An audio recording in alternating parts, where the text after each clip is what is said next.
What's up, everybody? Coach Nandy here from Nandy at the Dark. You guys get on in here. We are live on Facebook and YouTube right now. And I am going to take you guys through the weekly rundown for all of the shenanigans that's been happening over the last couple of days or so, over the last week for sure. So you guys get on in here. Let me log in on my other phone. When you guys come in, please make sure that you hit the like, the heart, the smiley, the huggy, the shock, John. Hit all of the fills. Hit all the fills, please. What's up? What's up, OG? What's up? Hi, Debbie. What's up, lady? Hey, everybody. We are on Facebook and YouTube. You guys make sure you hit the fills as you come in, please.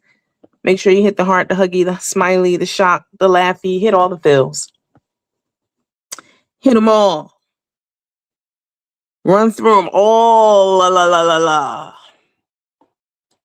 We'll give people time to get their notifications and get in the room and all that good stuff.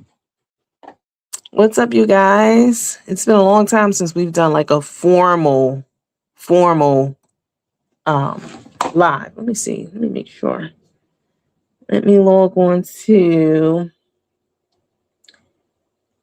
What's up, you guys? Sorry. Let me turn my volume down. Definitely don't want that. Okay, so the comments are working just fine for Facebook. Just want to make sure that they're working for YouTube too. Hi, Linda. Hi, Pamela Miller Mitchell. Pamela Miller Mitchell, girl, you got more last names?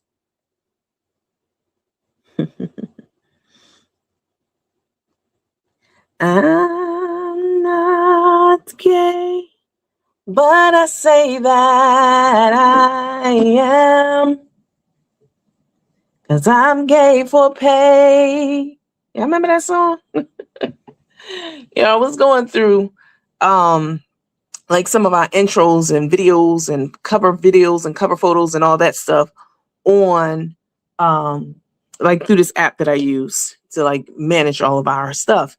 And I came across a few oldies but goodies and I was dying laughing, and that was definitely one of the songs. That Jasmine Rice and a couple other things. Just absolutely hilarious.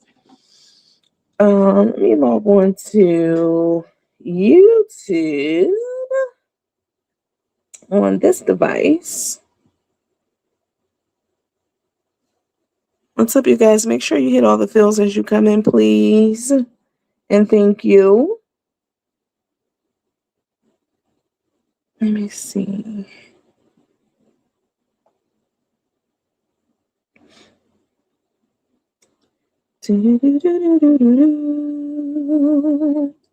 What's up, you guys? How y'all doing?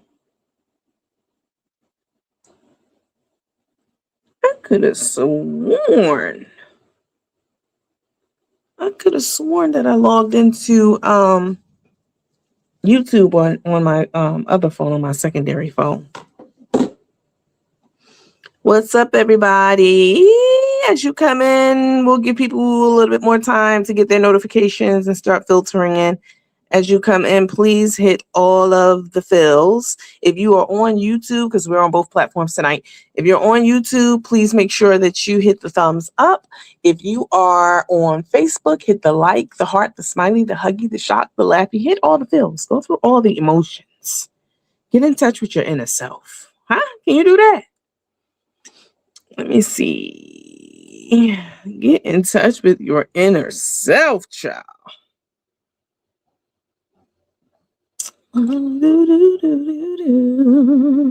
Hi, Nancy Conrick. What's up, Crackberry? What's up, lady? Hey. Hi, Alicia Morgan. What's up, lady? What's up, Yvetta? What's up, lady? Let me see. Sylvia said you have such a nice singing voice. Something by Peebo Bryson.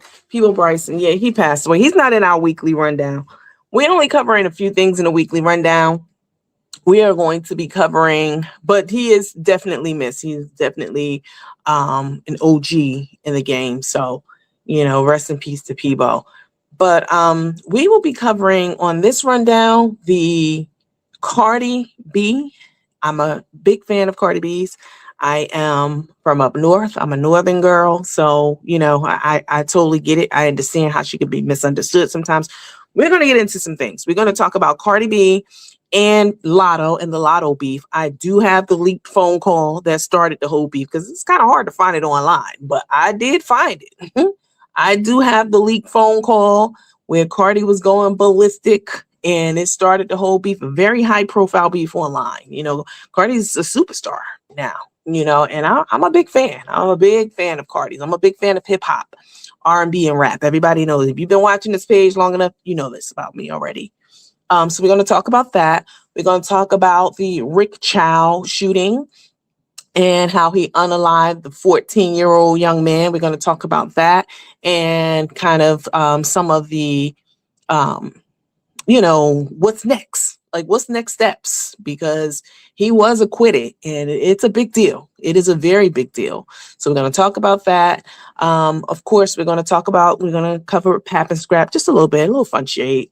We'll talk about them. We'll cover them. If y'all don't want to hear it, meaning Pap and Scrap, because I know you're listening, don't come on my page. It's very simple. Don't come over here. Do not come over here. You're always, always, always going to be discussed, not just on this page, on the internet, period. That goes for all of us. Me, everyone else. Everyone's fair game. That's how it goes.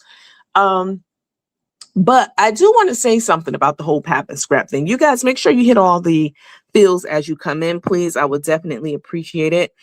Go through all the emotions. What's up, Janet? What's up, Miss Oliver? It's a lot been going on online. This is Nandy from Nandy Got the Dark. If you're just joining, thank you. As you come in, please make sure you hit all the feels, hit the like, the heart, the smiley, the huggy, shot, hit all the feels. Lot going on online. Carmen and her team and Lena and her friends. Lena is now friends with Vera. Y'all know who Vera is. Vera was a supporter of Carmen's for years. She has a very reckless mouth, and I'm not saying, anything about it. My mouth can be reckless too. Y'all know this about me already. Okay. Y'all know I have an extensive vocabulary. I have a mastery command of the English language. Everyone knows this. But I love the cuss. I do. I love the cuss. All right. You all know this about me already. Right. We've already talked about this. We've been through this. I will say it again. God is not as concerned with my cussing as you are. Huh? Let me say that again, because some of y'all don't understand. God is not as concerned with my cussing or your cussing or whomever's as man is, as you are. God is more concerned with the quality of your soul. Period. He's more concerned with the quality of your heart, And I have a good heart. Everybody knows this already. Okay. I have a good heart. I don't have a black heart. But I've been watching. So Vera does have a reckless mouth. Her mouth is very, very reckless. Very reckless. What's up, Anita? Hi, Melinda Green. Hi, Debbie Bennett. Hi, Sandra Jackson. What's up? Look like a lot of teammates in here. Yvetta, what's up, girl? Tanya Mitchell Franklin. Let me come back over here. Let me take this down. Do, do, do, do, do. Okay. I'm not on camera tonight. I'm on, but I'm not on. Listen. Vera has a very reckless mouth. She's a very reckless mouth. And this is not a secret. Everybody knows this about her. Vera used to go ham for Carmen. in her defense and taking up for her and on her page, especially against me and other people. And because she thought at one time, just a quick recap, Vera thought that Carmen was a good person with a good heart and a good spirit and not stealing money from homeless people. She really didn't believe that about Carmen. But when her eyes opened up and her secretary slash BFF came out and told everybody that she actually is stealing money from the homeless, like in large quantities at that, she's stealing it from her followers and then stealing it from the homeless and spending it on her gambling, her drinking, drug habits, getting her wife body done, all that stuff. Once Vera found that out, I think she started shrinking from them. She started pulling back from the team that Carmen put together, this ragtag team of individuals to go after people who talked about her, who tried to expose her, like myself and other people on the whole internet, not just me. The whole internet was buzzing about it, as y'all know. And Vera definitely took Carmen's side. And, she was a friend to her. Well, when the fallout happened, Vera kind of picked a side, and she decided when Lena left, Vera decided to still be her friend. So they're still friends and they still talk and chat and all that stuff. So whenever Lena goes live, Vera is on Lena's live and Vera's going ham. Okay. Y'all know how Vera talk. Vera's going ham on anybody who's basically coming for Lena. Right. And, I find it funny that people have a problem with that, because isn't that the same thing that the ops have been doing for Carmen all these years? The ops are like, well, nobody even said anything about Vera. Why is Vera saying something? We never even said anything about Vera. We never addressed her. We weren't talking about her or to her. So why she got something to say? We was talking to Lena. Why is Vera saying something? Because we was addressed. But that's exactly what they've been doing. Me, and other people were addressing Carmen. But y'all were jumping in and having something to say, even though I wasn't ever talking to y'all. I was never talking to them, about them. I didn't even really know them, when this all started. And even after it started, I didn't have anything really to say about her so-called ragtag team. It's the exact same thing. It's the hypocrisy for me. Because exactly what Vera is doing, taking up for her friend,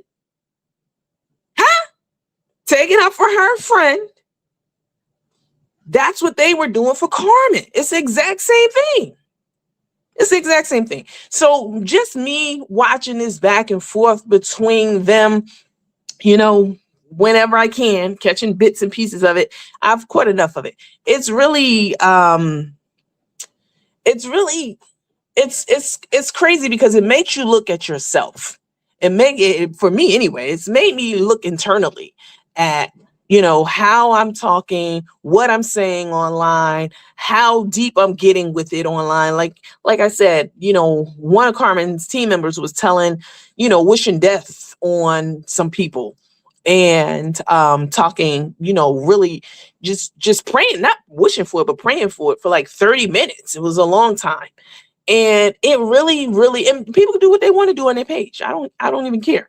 I'm just saying that to say it really made me take a step back at how I'm coming across on the internet and how I come across to my followers, what I'm saying, being more aware and intentional with my words, because I never, ever, ever want to get to the point where I'm praying for somebody's cancer to take them off this planet, to unalive them, and just meditating on it and repeating it over and over and over again.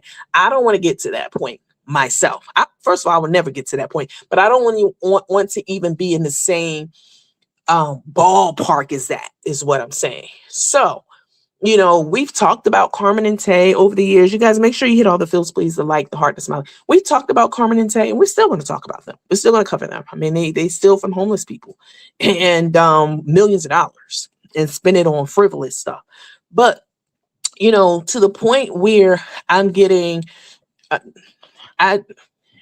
it'll be fun shade. I mean, it's always been fun shit. I've never said, "Oh, I wish that cancer that Tay have that she lied about. I wish that cancer comes back and takes her off this planet and unalives her. And I pray to God that she dies from that." I would never say that because that's not my heart. But just hearing people say it and hearing some of the things that Vera's saying, some of the things that they're saying, just being on the outside, being glad that I'm actually not in the middle of it, to be honest with you, to be completely honest with you. And I almost got in the middle of it by having that lady on the show, the lady who wanted to come on the show, Miss Sherry, or whatever her name is, Miss Sherry. That would have put me right back into the thick of things. And sure, I can get back into the thick of things. And, I can certainly hold my own in that space extremely very well, as you all know. But I don't want to have that heaviness on my spirit like that. I don't. I do not. I don't want to have it on my spirit. I don't want to have it on my conscience. I just don't want to do it. So we will be still covering Path and Scrap until they break up, which that'll be at some point. It's inevitable. And when they do, we'll be covering that, and we'll cover their next relationship with whoever they get into a relationship with after that. I mean, that's that on that. So, but I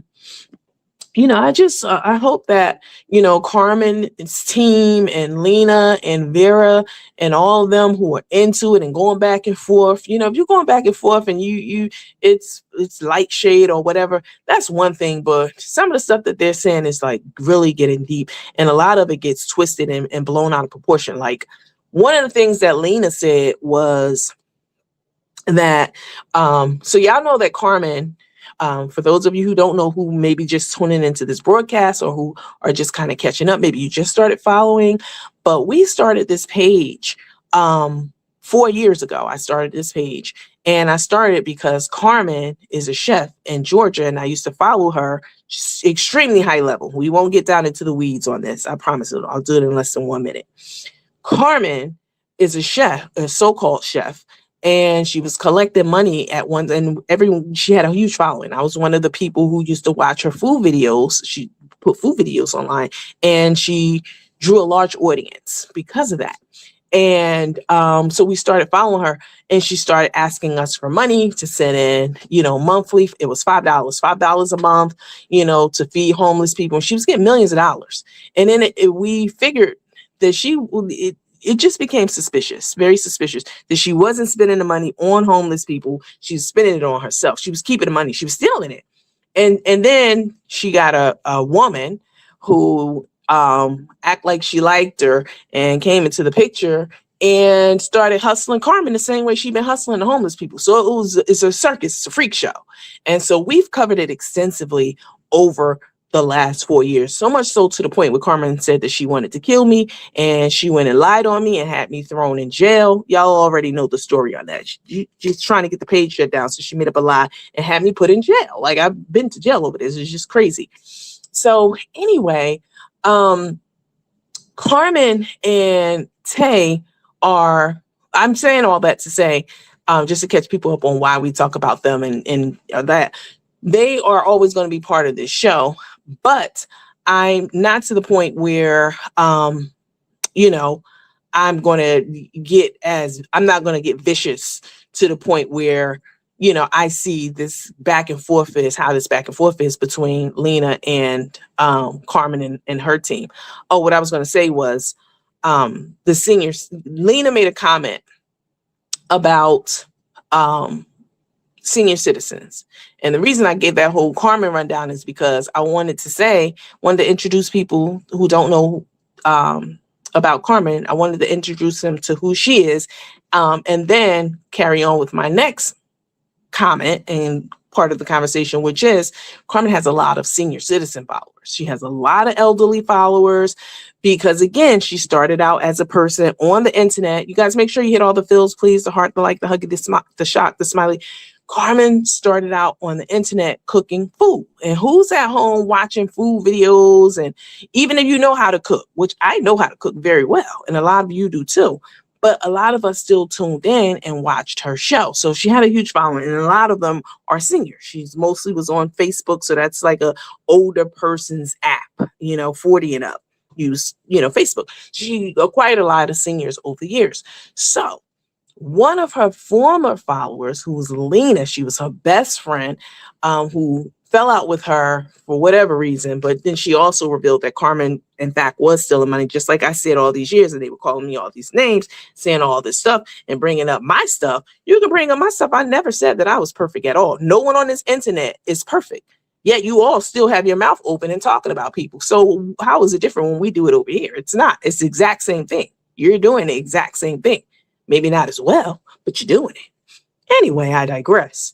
So Carmen has a lot of senior citizen followers. So Lena, who's fallen out with Carmen, has gone on record to say recently that, yes, I know I have a lot of Carmen old followers, but I don't want senior citizens on my page. They're messy, because Lena had gotten into it with one of Carmen's followers. One of Carmen's followers was also a Lena follower, because when they were good. And when Lena decided to leave Carmen, this older lady came out and was like, well, by the way, I never liked Lena anyway. She is crazy. She sings and dances online. She sings into the spoon and to her utensils. She can't cook. It takes her forever to cook. I never liked her. But this is the same lady who never said anything like that to Lena. She always was talking to her and, had befriended her, was in her inbox and, and saying nice things and on her lives and all that stuff. Kind of like how Julie did. Y'all know who Julie is. I told y'all about Julie Krause. She's a old ass, lion ass bitch. Definitely. And I'm trying to cut down on my cursing. So y'all bear with me. Yeah, I know I love the cuss, but I'm trying to cut back. But she's a lion ass bitch. She deserves it. Because she lied on me, definitely, 100%. And told everybody, in case you don't know, Julie is the lady who I helped when her sister died. I asked you guys to donate, not to me, to her, to help get her sister from one state to the next, because she didn't have any money. And y'all know I never do that on this page. But anyway, Julie has gone on record. When I went to jail, Julie came out of her ass, out of nowhere, off her deathbed, to say that moi, went to her and asked her for some damn money. Can y'all believe this shit? I went to her and she made up a whole lie and said that I said something like, oh, my bank is about to close, or my bank is closing, whatever, something like that. And I need it now so I don't go to jail. You're a goddamn lie, lady. First of all, I never even talked to your ass ever on the phone. So where's the transcript of our conversation? Where's the transcript of the money that you supposedly gave me? Like, I'm saying this with you guys because I already told y'all this already. Of course, she's a lying ass bitch. That never happened, ever, not even remotely. But I'm saying this to say, this is how some senior citizens do get online lying and making up shit after you stop fucking with them, or you don't make yourself as accessible to them. Because when you're an influencer, people want to be under your left tit. They want to be in your ear. They want to be in your inbox. They want to know your phone number. They want access to you. And I don't give access to me like that. Not a lot of people, just very few. Okay. So, anyway, so Lena had a similar experience with a senior citizen just lying and making up shit on her lying about how she felt, because she was coochie crunch with her at one time, and then she came out and said she never liked her and this and that and all this other crazy shit. So this really bothered Lena. Now, for me, it didn't hurt me when Julie said this, because it was a fucking lie, and I never talked to this lady on the phone ever in life. Like, she literally, I guess she thought, like a lot of people, that I was just going to be in jail forever for a long time. I was never going to come out and address hoes for lying on me, trying to smear my motherfucking name. Like, no, I don't need any help doing that. Okay. But this really hurt Lena. And so she came out and said, I don't want any senior citizens following my page. If you're following my page and you're a senior citizen, y'all are messy and y'all are not my demographic. I don't have anything for you because you're older. And what I'm teaching is basically for people who are still teachable, reachable, coachable, approachable. She didn't say these things, but basically this is what she was saying. And this got blown out of proportion. It got blown out of proportion. People made a big deal about it online. Like, oh my God, Lena's talking about senior citizens. How could she do that? She ain't shit. She's really disrespectful to them, and et cetera, et cetera. And I'm watching this and I'm listening to it. I got a little time or whatever. Sometimes I'm cleaning up. I might put on a show and catch up on some shit that's happening online or whatever, or like different clips will be posted in my little small cherry pick group. Okay. So they're making this big deal about Lena saying this. Honestly, I did not find, and I would say it because Lena and I are not BFFs. We've never even talked before at all. So I'm keeping it a buck. I'm not biased. And even if we were cool, I still would call it as it is. I'm a straight shooter. Y'all already know this about me. I didn't see anything wrong with what Lena said. I did it. You know why? Probably because I had it happen to me. Not just with Julie.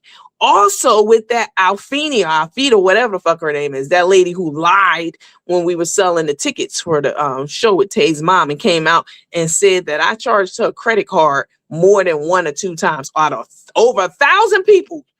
Your credit card got charged a couple of times for $5, $10, whatever the fuck it was. And I went back to the ticket company because I didn't collect the money myself. I never collected anybody's card or anything like that. I didn't have access to it. I went back to Ticketmaster and got their legal department to write a letter so I could put it online, and I showed it to y'all. Like, that's a fucking lie. But what happened was I had stopped talking to that lady also. So I understand what it's like when you are an influencer, or you're anybody. You don't even have to be an influencer. You start putting distance between yourself and someone else, and they get mad. They get upset. They want attention. They're going to go to the ops. Like, this has happened to me so many times since I've been an influencer. That's just 2 times. I mean, there was this one lady, her name is Deborah Jeter. She's got a fucking problem, definitely. I was watching Miss Sherry's page, like over the last couple of days, just catching up on some of the stuff since we didn't bring her on the show. I'm like, let me go and get the whole story. And I see this lady named Deborah Jeter all in the comments, just doing the most in the comments.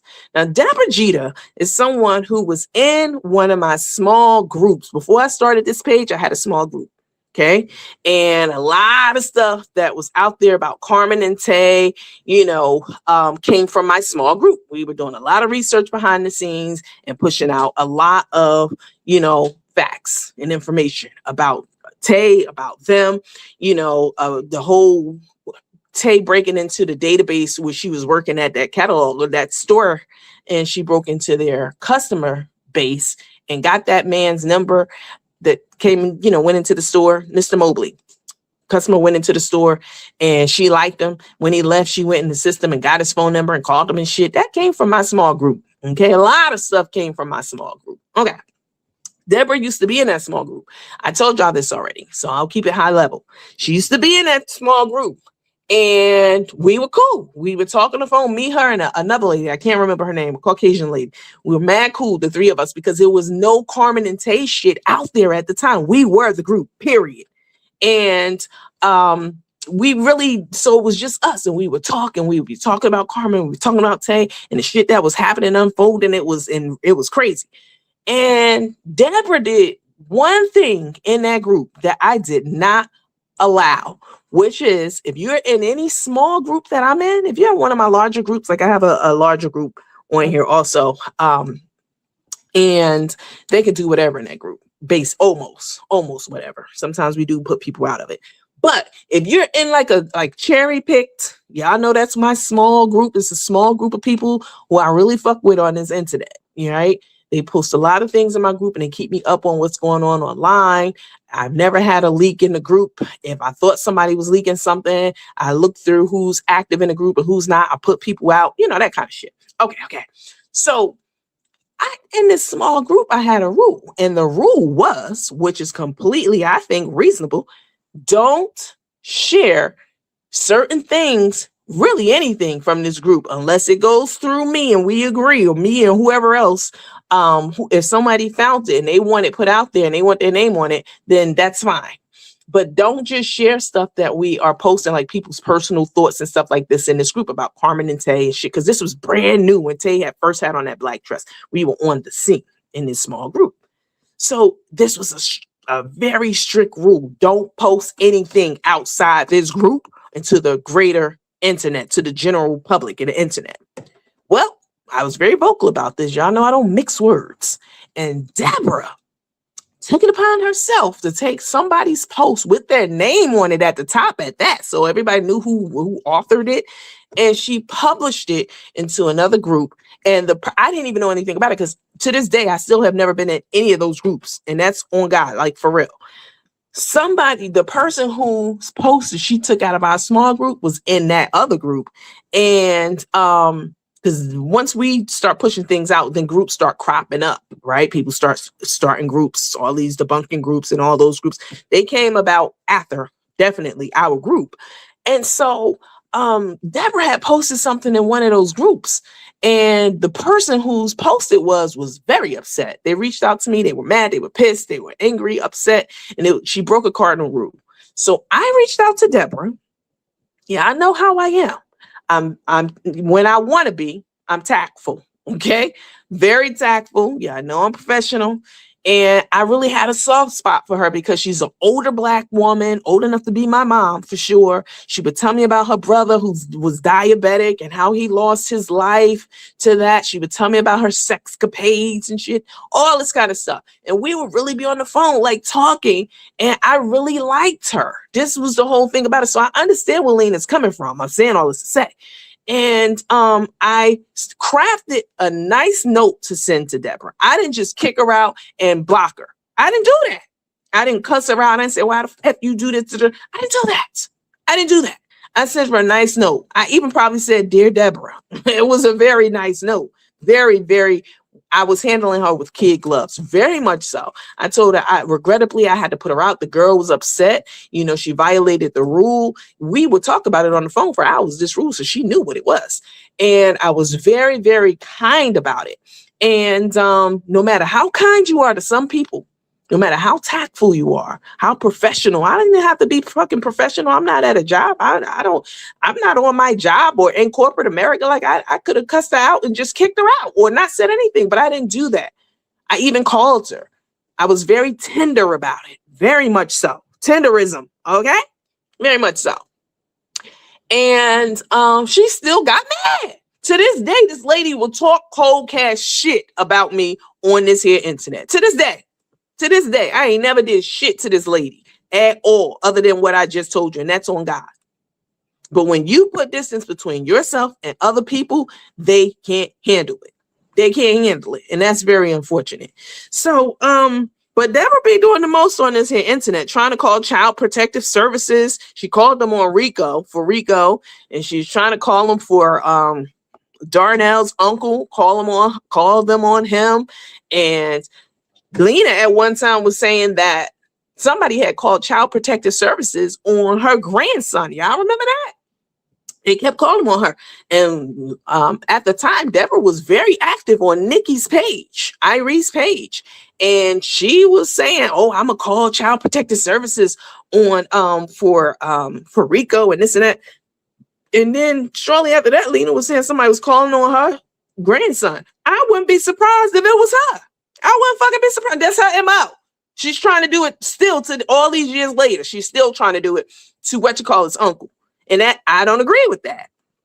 Again, just because I don't like somebody, don't rock with somebody or whatever, if it's right, I'm going to talk about it. If it's wrong, I'm not going to just go with it because I don't like someone. I'm not just going to jump on the bandwagon and talk shit about somebody or be on the side of wrong because I don't like someone. We don't do that over here. And what she's trying to do, calling protective services on this grown ass man because she don't like Carmen and she don't like Tay and she don't like Darnell. So you going to call on the man's uncle talking about you going to call right now and what's his mama's name? What's his uncle's name? You got a picture of his uncle. She's on Miss Cherie sipping tea with Miss Sherry or whatever on her page in the comments. And I was like, oh, this bitch still around. Ma'am, if you don't sit your ass down, you way too old. So when Lena say that these old people be on the internet and being messy, that's exactly what she's talking about. She's talking about people like Deborah. being super messy and just doing shit that they shouldn't be doing. You're supposed to be older. Like, whoa, like, girl, sit down somewhere. So I didn't think it was a big deal for Lena to say what she said about senior citizens and them not being her demographic and all that kind of stuff. Now, me personally, I happen to love senior citizens. If you've been watching this page long enough, you know this about me already. I love seniors. I adore seniors, period. And I still wasn't offended. Just because Lena said what she said, it's not like she called them out their name and called them bitches and all this and that. No, she said what she said, and she has a right to feel that way, the way that she felt about it. And again, I'm not taking sides. I really feel that way. And that's me, who has a great respect for senior citizens. I didn't feel offended by it whatsoever. All right. So anyway, you guys, let me see what you guys are saying in the comments. You guys make sure that you are, as you come in, that you hit all the fills, because we are about to get started. I just wanted to talk about that and cover that. Hi, Miss Brown. Hi, Miss Stewart. What's up, lady? What's up, Gilbert, Yvonne Harris, Frida Smith, Miss Hopkins. Hey, Avis. What's up, Tracy? You normally say, hey, my favorite coach. What's up, uppity cousin? Miss Jordan, hi. You remember that? What's up, OG? What's up, baby? Crystal Young, what's up?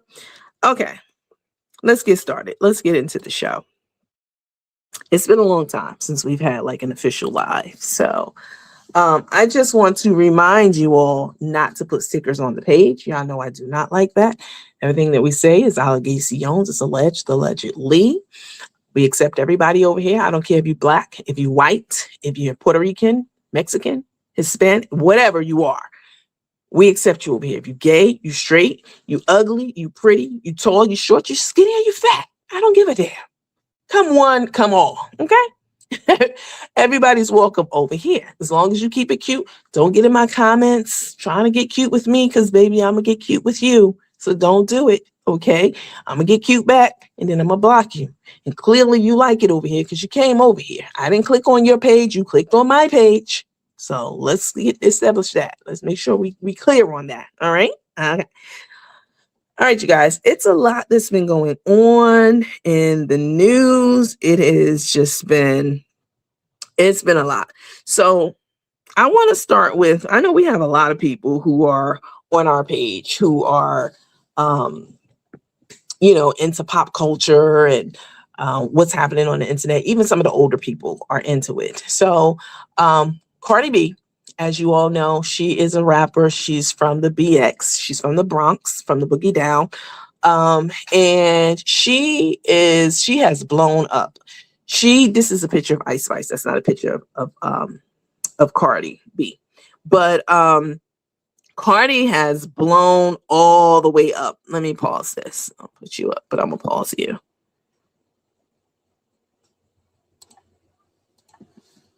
Cardi has blown up since she has been on the scene, since Love and Hip Hop. She's come a very, very long way. And her growth has been admirable. She's a little ghetto, Hispanic girl from the hood, grew up in Black culture, and she has blown all the way up. The glow up has been real. Like, God has really, really been blessing her. And I love to see it. But I love to see it. I'm a big fan of Cardi's. And so Cardi, she has a reckless mouth. She has a reckless mouth. She's from the Bronx, like I said. She's also a spicy Latina. So, she has a temper on her. And Cardi has recently got into a beef with Latto. Latto, if you don't know, a lot of y'all know who she's also a rap artist. Latto is short for mulatto, for those of you who didn't know. So, Latto she's not as good as Cardi. She's not as big a star as Cardi. Her star power is nowhere near that of Cardi's. But, she's on the scene, and, they got into this big fight. It's very much so a big deal online. It's a very big, it's high profile issue. And so just to take you guys back and let you know, all know, because I know most of you, probably all of you, have heard about this. It's very much talked about. It's been all over the news. It's been everywhere. It's actually was even on CNN. I'm like, what? So just so you know, just to kind of catch everybody up to speed as to why Cardi went crazy, and I'm gonna let you guys hear the phone call that broke the internet of Cardi when she disrespected Latto and called her a pussy, because that's what the whole beef is about. Okay, so Latto and Ice Spice, who is also a mulatto, she's also mixed. Both of them have white mamas. They not for nothing, but Latto is also a rapper, and Ice Spice is also a rapper, and Latto's from Atlanta, and Ice Spice is also from the Bronx. And so Latto started her career before Ice Spice. Latto was on the scene first. She was making moves. When Ice Spice came on the scene, let me put a picture of Spice up. When Ice Spice came on the scene, Cash cow be getting them bands, and I'm thick 'cause I don't miss a meal, and I'm thick but I. Let me turn that off. I'm sorry.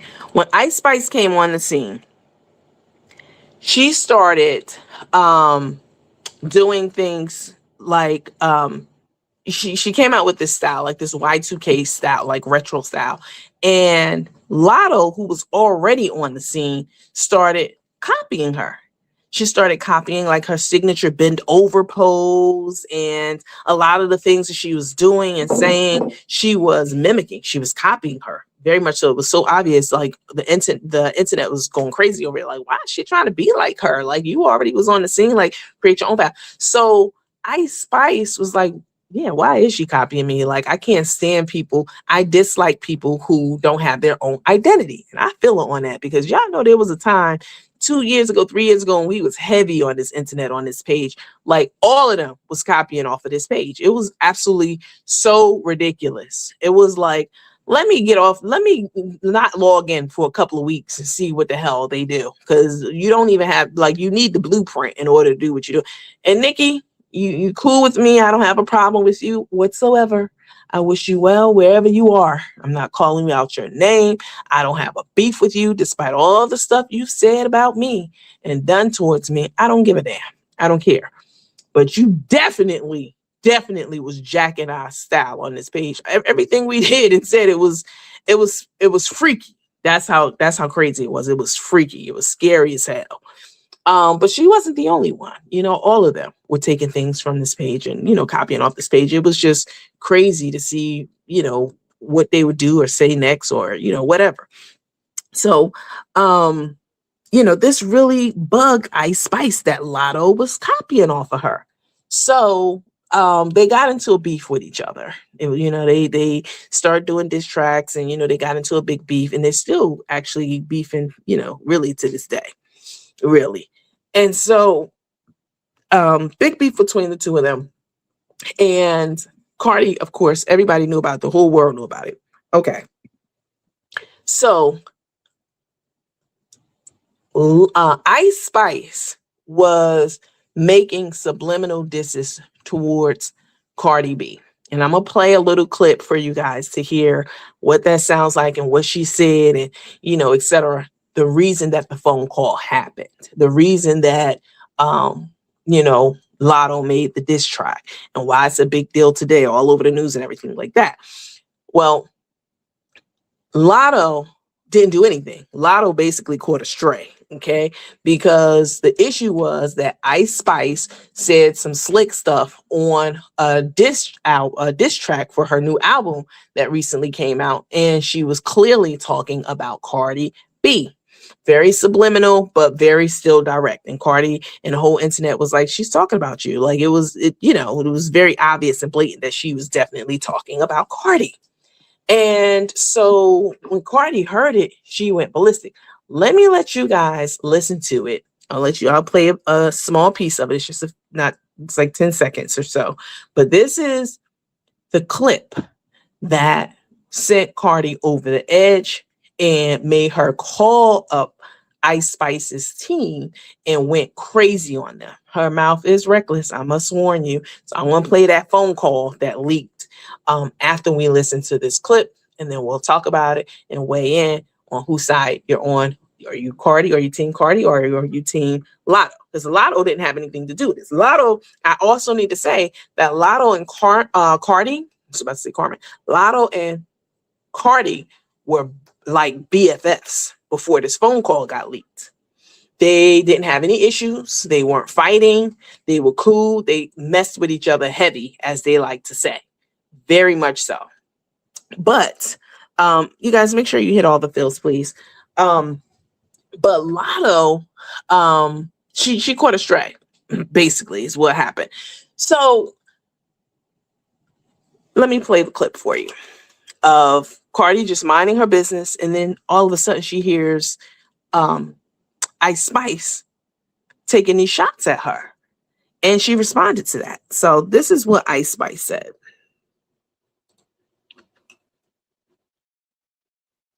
Her waist. Think she pretty, but changing her face. Falling behind like pick up your pace. It was funny till I took her place. Her man calling, but I be like, who this? I'm a switch, I really do this. Light skin, but I'm black, you could tell by my hair. Let me play it again for those of you who listen slow. Okay? Let me play it again for those of you who listen slow.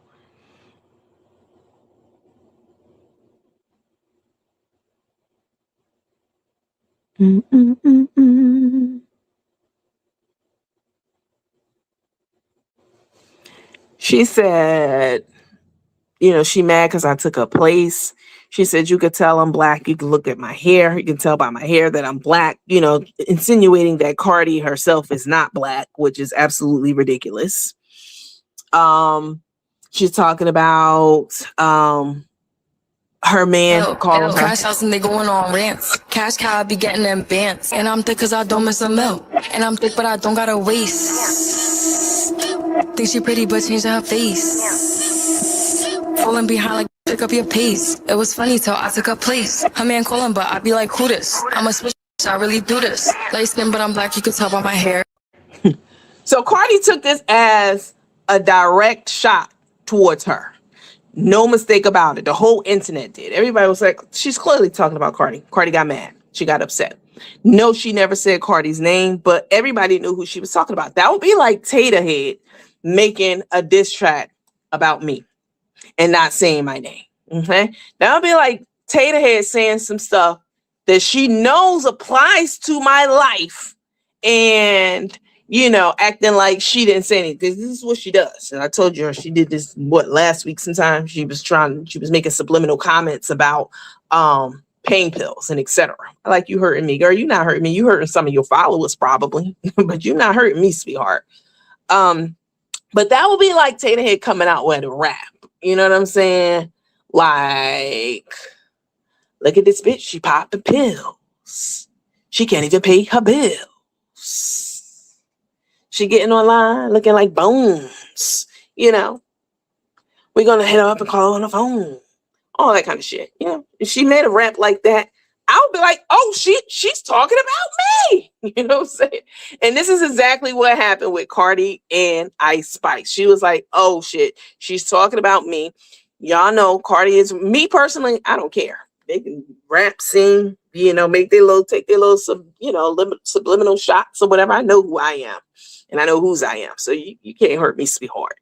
But Cardi, not so much. Cardi was very upset. She was mad. She was furious. She was pissed. So Cardi was like, oh, that bitch talking about me? I got you. I'm going to call her manager. So this is what Cardi said to her manager that broke the net. It was on CNN, ABC, NBC. Oprah's talking about it. The whole world heard this phone call, and it was like the call heard around the world. It was crazy how she went in after she heard the song to Ice Spice's management team. And when she was going in on her rant, which I'm about to play for you guys, this was a leaked phone call. She had a private phone call and it got leaked. When she was going in about this, she said, which you will hear her say, I'm going to paraphrase, but she was basically like, I'm not Latto. I'm not a pussy like Latto. Now, the reason I told you about the beef between Ice Spice and Latto was to make sure that you understood when Cardi make reference to that. That's what she's talking about. So Ice and Latto had a beef. I told y'all about that because, you know, Latto was copying Ice and dissing her and making diss tracks about her, and they was going back and forth. And Latto never checked Ice Spice. So in my mind, Cardi was like, oh, this bitch talking about her. I wish somebody, in my mind, Cardi was talking to her family like, I wish a bitch would ever like come for me like that. Like the way that Spice came for Latto, and she ain't even gonna say nothing. Like she's doing this to her publicly. Like, I wish she would. I wish somebody ever would try me like that. On God, I'll be there. Like in my mind, this is what Cardi was saying to her family at the time that that they were beefing. So when Cardi calls Ice Spice's management team, she makes reference to Latto, who ain't got a damn thing to do with this. Latto's her BFF. She has not a dog in the fight, and she gets along with Cardi. They're like best friends. But Cardi's like, I'm not a pussy like Latto. Because, you know, Latto never checked Ice for the shit that they was going through. And calling her all kinds of names and shit. And Latto's at home like, what? Why the fuck would you bring me into this? And why are you calling me a pussy? Like what? Like you calling me a pussy and a bitch and telling me I'm a punk, calling me a punk, you know, to the whole, yeah.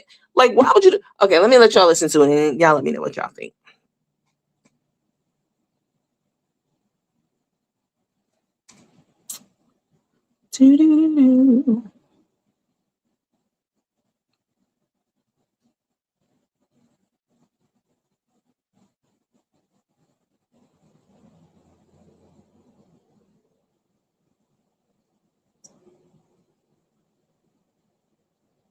Oh, here it is.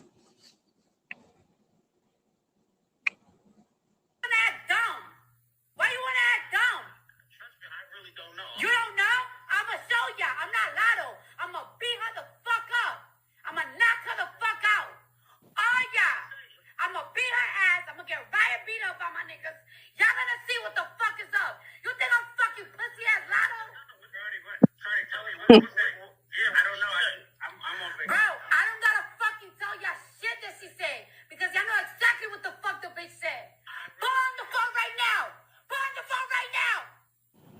Go on the phone right now.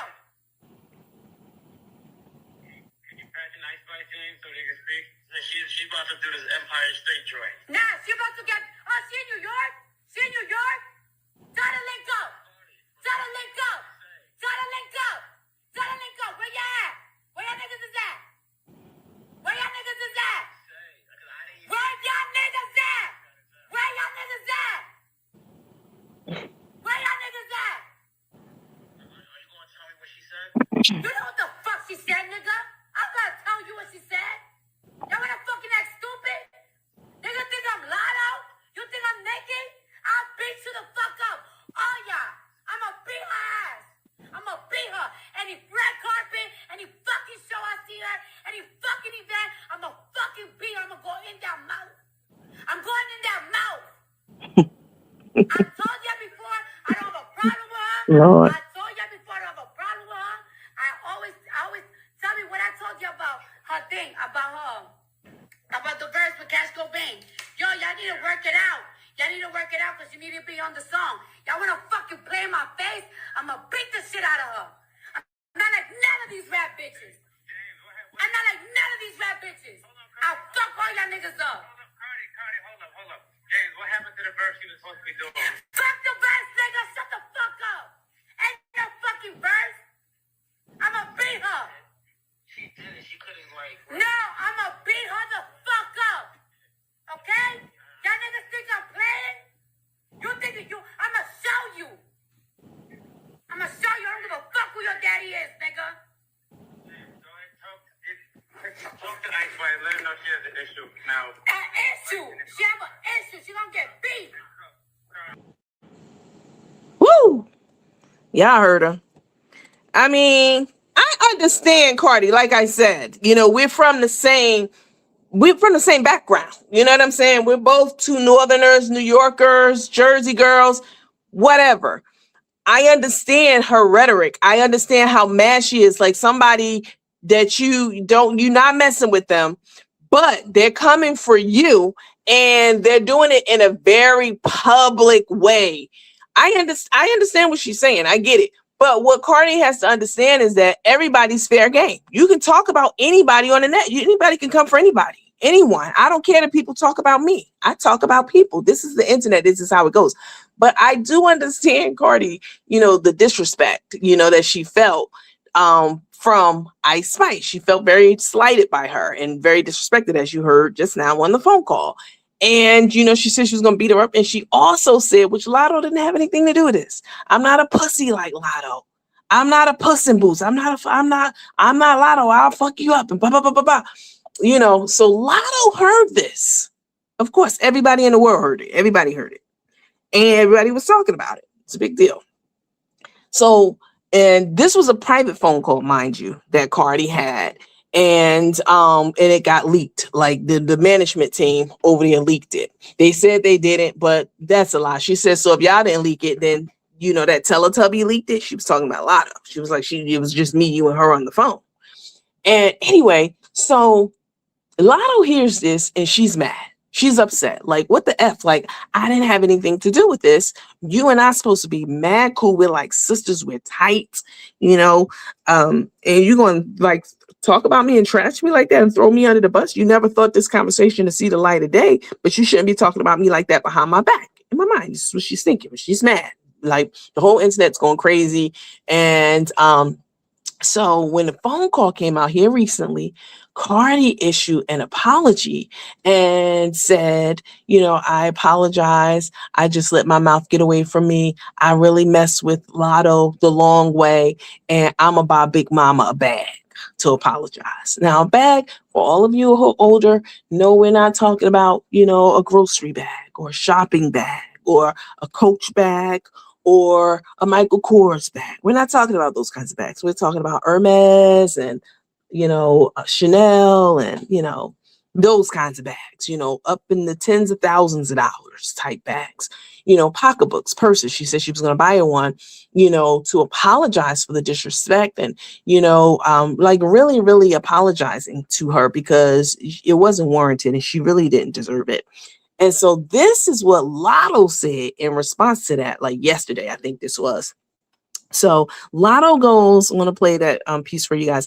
Latto goes on the Breakfast Club and they're talking to her. And of course, they bring up the phone call that just got leaked a couple of days ago. And they're like, well, did you accept the bag? Are you going to accept the bag as her apology? And this is what Latto has to say about accepting the bag. I thought it was absolutely hilarious. Wait, that's not the one I want to show you guys. This one.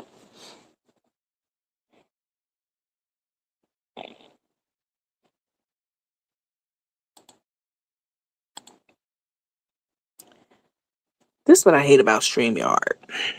I've always hated this about them. Always. You have all your stuff queued up and ready to go. And if you don't play it in a certain amount of time, it will go stale. And you have to re-upload that video all over again to your slide deck, which is absolutely ridiculous because StreamYard is, there is a free version, I guess, but it's not free. They charge money and they have over 12 million followers. I just saw this on their website the other day. They have over 12 million users. You know how much money they're getting? A lot. You can't make it so that when I upload, I'm getting the video queued up for you guys. When I upload a video, it should play. Like, I don't care how long. If I take 10, 15, 20 minutes to play it, I shouldn't have to re-upload it. It's just ridiculous. Let's see. Oh, you're not over here. I know where you are. You're over here. While I'm queuing this up, I do see that Lena is in our comment section. She is on our live. And she said, thanks for the unbiased opinion. Yeah, I'm always going to, give an unbiased opinion. Sometimes that might be in her favor and sometimes it might not be in her favor. You know what I'm saying? It's not anything. It just, it's my perspective. Sometimes it's in Carmen's favor and Tay's favor. Sometimes it's not. Most of the time it's not. Let me see. Hold on, you guys. is.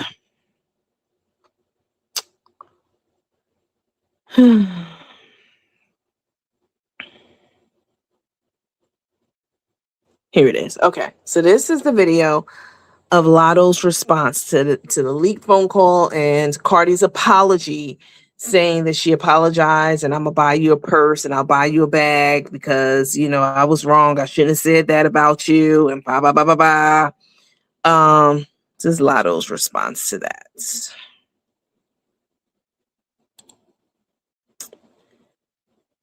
Let me take this one down.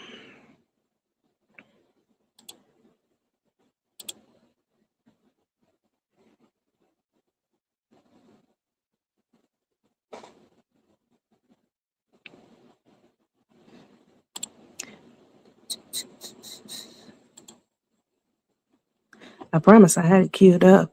It is 100% a whatchamacallit, StreamYard issue. It's nothing to do with me.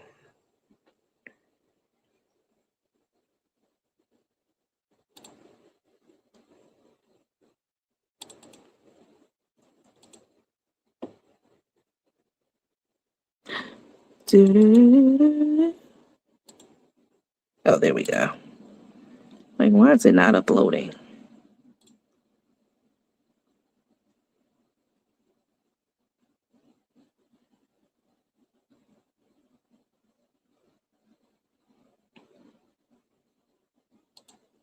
Let's take you down. Let's remove you all together. Can we do that?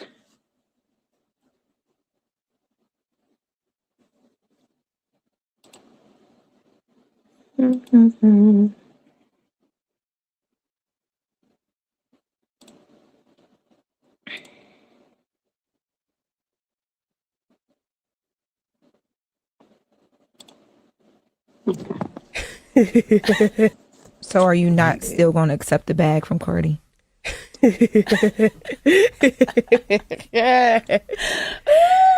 And on that, you have a verse where you talk about, you say, really got a Hermes store in my closet.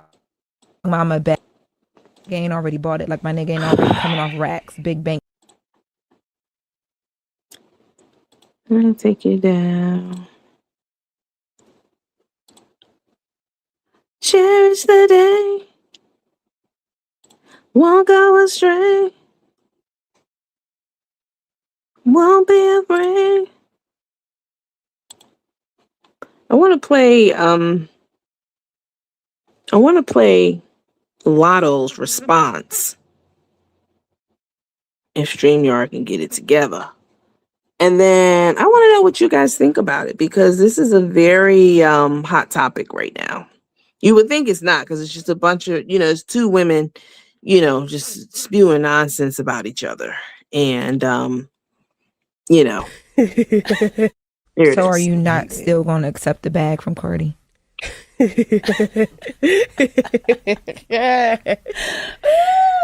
on that, you have a verse where you talk about, you say, bitch said what, let's clock it. Really got a Hermes store in my closet. Talking about buying Big Mama bag like a nigga ain't already bought it. Like my nigga ain't already coming off racks. Big bank, big facts. And we know that Cardi apologized publicly to you after she went on that rant against Ice Spice and mentioned you, and mentioned buying you a bag in private. And then this line came in. The fans were like, is she talking to Cardi? What's going on? Like, everybody's trying to piece it together and figure that out. Well, yes. Yeah, it was about Cardi. Like we were saying earlier, like I rap about what's going on in my life at the moment. At the time, first of all, I made this album over 9 months. I made the album while I was pregnant. And I was at an early stage in my pregnancy. And I rushed to the studio to do this verse for her in time for the first week sales, whatever. And For airtime. Yeah, for airtime remix. And literally like 2 days later, I'm all over the internet, I'm being called pussy. I'm pregnant, emotions high, like hormonal. And it's someone I dead eyes looked at as a friend. Like I understand this industry shit first two, Right. but we was on a texting basis. So I feel like, yeah, you tweeted to the world, but we got each other number. Yeah. You know?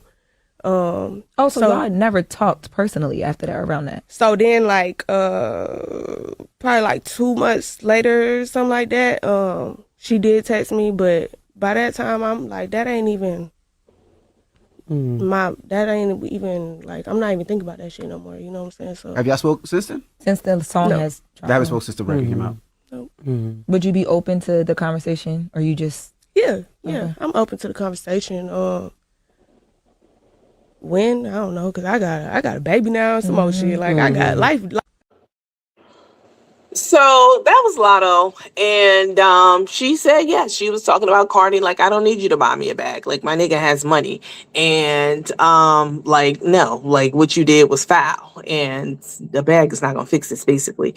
And I have to say, I like Cardi. I really, really do. Like, she's my niece in my head. You know, she's like a little niece to me.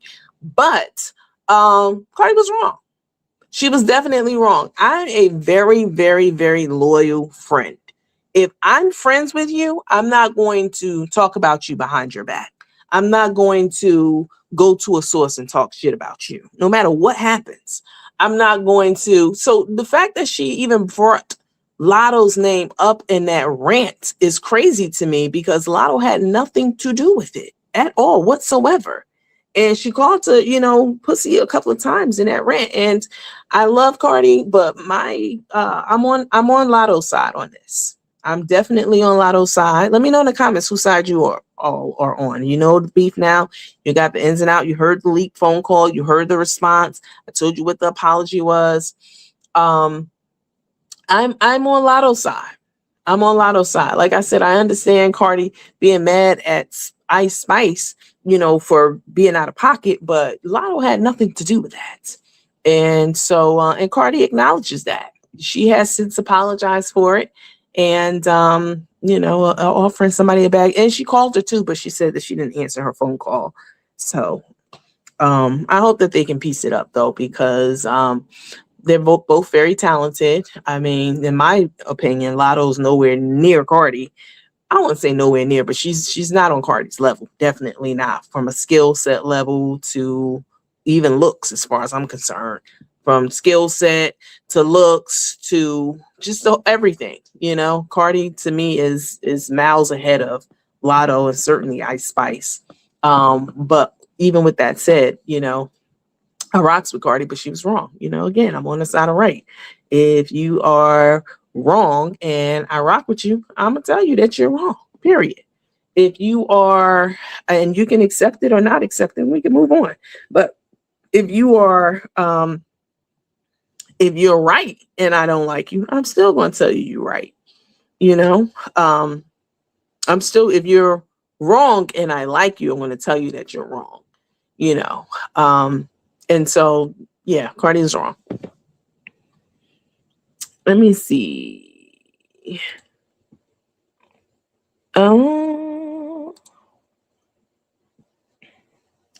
Somebody said, tread lightly. Carmen, tread lightly. Cardi will sue you as Tasha K.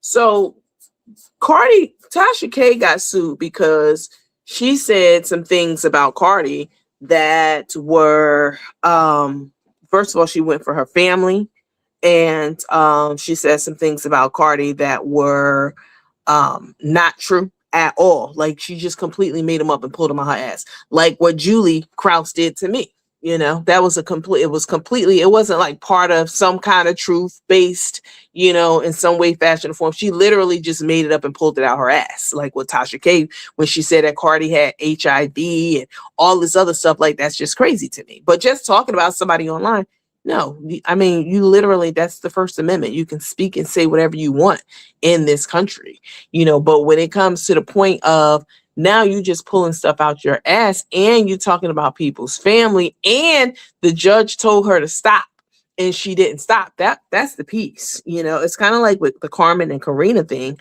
The judge ordered Carmen to not talk about the case and not talk about Karina and not to do certain things. And Carmen went against judge's orders. So that's where Tasha K messed up at. It's not because she was online talking about it. You can talk about anybody in this world. Didn't y'all just see there was a whole big case that someone won because they were talking about Trump and some other political figures, and they got fired from the job, and they lost their position and all that stuff. But then they took them to court, and the judge ruled. It was two people. They ruled in their favor. The judge ruled in their favor and was like, I mean, it's freedom of speech in this country. You can say anything you want about anyone online. I mean, it's been trying to tell, some zombies over there, if you don't like it, if you don't want to hear it, then don't tune in. That's the best thing that I can tell you. Don't go to somebody's page if you don't want to hear them talking about you. I told you guys this a long time ago. Those groups, they used to put stuff in those groups. They probably still do. Who knows? But they used to put stuff in those groups about me. I know, because it would be posted in the cherry pick group, or people would just reach out to me and let me know, like, Nanny, this is what's being said about you, and it's coming from this group or this person or whatever. And I didn't care to go in those groups at all. I didn't care to go on Lena's page or any of their pages. I didn't give a damn. You know why? Because I knew that they were saying things about me that either weren't true, that were exaggerated, they didn't have all the facts to, or were completely just made up bullshit lies. So I didn't go over there. I just didn't go over there. And that's the advice that I've always given Carmen and Tay. Don't come over here. If you don't want to hear it, if it hurts your feelings, don't listen to it. Why are you tuned into it?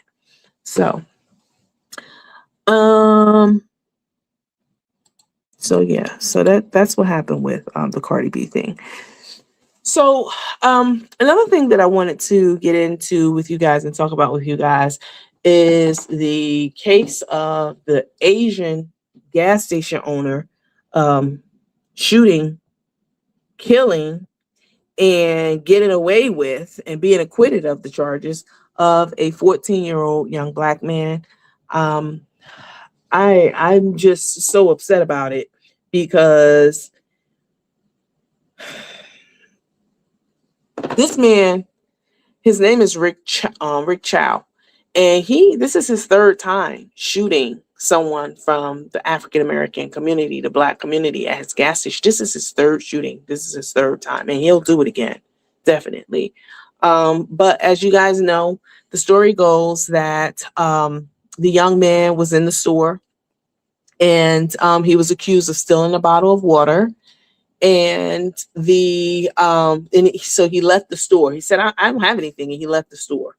And he went back in the store, and then he left out the store again. And when he left out the store the second time, they chased him. Like, they started pursuing him, and like they were approaching him, and he ran. And they said he ran about the length of a football field. He ran and he ran and he ran. And it was the store owner, Rick Chow, and his son. And they took off running after him over a bottle of water that he did not even have in his possession. Even if he had a bottle of water, if someone has to steal a bottle of water, they must really need it. In my mind, if I had a store and somebody came in and stole, something like that, my heart would be broken for that person. But he wasn't even he didn't even steal the water at all. And they chased him down and they shot him in his back. And they said that Chow said that it was self-defense and he felt threatened. He said that the young man had a gun and that it fell out out his pocket or, off his person. And, so they felt really threatened and they were basically scared for their lives. But my thing is, if you shoot somebody in the back, that means that that person is running away from you. And obviously, of course. And so there is no you're not in imminent danger. You're not in any immediate threat of, bodily harm if somebody has their back to you. You can't shoot somebody while your back is to them, to that person. So to be shot in his back is just diabolical to me. And so this case is a big case, everybody across the nation, across the world was watching and expecting for Chow to get convicted, because I mean, it just seemed like a no-brainer. But that is not what happened. He got acquitted, and it was unanimous. All of the jurors found him, um, I want to say not guilty, but I was looking at something from an attorney, a black attorney. She was talking about it, and she was saying, just because you get acquitted doesn't mean that you're not guilty of something. Just because you get off does not mean that you're not guilty. It just means that the jury didn't have enough evidence to say without a doubt, without any question in their mind, that you were guilty. They didn't have enough evidence to say that. Even if there was one question, like maybe he's, maybe if this would have happened, then that means that they have to say, they have to give a not guilty vote, and then it will be a hung jury if that happens. But in this case, it was unanimous. All of the jurors said that they thought that Chow acted in self-defense, because that was his defense, that he was acting in self-defense, and that he was within his rights to protect himself from so-called, the harm of this young boy, who he said had a gun. They did say that he had a gun, but it wasn't drawn on Chow and his son, and it was on the ground. And again, he was shot in his back. And why are you chasing someone out of a store for a bottle of water that you probably paid 30 cents for? You probably charged $2 for it, but you paid 30 cents for that bottle of water. Why are you chasing that person with a gun on you? You want to talk about the young man had a gun. You had a gun on you when you ran out the store. You and your son chased this young man down to do what you did to two other people, which was to shoot him. And that is exactly what happened. So I'm going to play a small little clip of the verdict being read. And it is heartbreaking, because you can hear the young man's mom crying in the background as the verdict is read. And you can see Chow standing there all sure of himself. It is absolutely disgusting, most especially because as Black Americans, we spend so much money, with Asians. We spend money on Chinese food. We spend money on weaves and synthetic hair. We spend money getting pedicures and manicures, and it's just we keep food on their table. They need us more than we need them, definitely. Because if there aren't any Chinese restaurants around, we'll find something else to eat. We can cook very well, but there will always be other restaurants around. So they need us more than we need them. Definitely. But unfortunately, it's such in the Black community that we really don't have a lot of unity. And that is the problem. And that's what a lot of other cultures and nationalities, that's what they depend on. They depend on us not having a lot of unity. And they know that we're going to go get a pedicure at Ling Ling's before we would get a pedicure at Rashida's. I mean, unfortunately, well, that's for a number of reasons. First of all, Rashida's pedicures are probably going to be more expensive than Ling Ling's, because that's usually the way it works, with Black businesses. You try to support, you try to patronize, but the prices are usually higher than other places, maybe because we don't get as much foot traffic, in the businesses in the store. So you have to make up for it, because you're not getting it in volume. So you have to make up for it, in price. Whatever the reason is, Black people will patronize the business of another nationality before they will, ours. They'll patronize the Arabs, and their chicken spots, and the Asians. And so this young man's mother is calling for a boycott of Asian-owned businesses across the country. And I just don't know that Black people have it in them enough to do it. I really don't. Let me play this video for you. Unless not YouTube, StreamYard has timed it out, which they may have.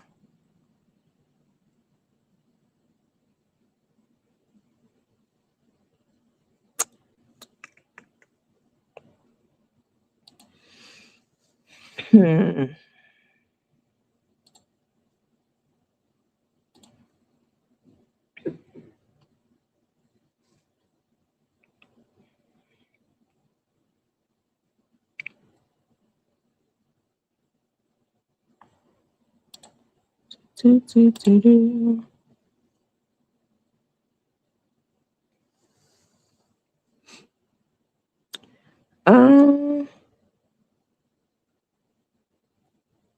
I really hate this about StreamYard. I really do. I really do. You are in my weekly rundown.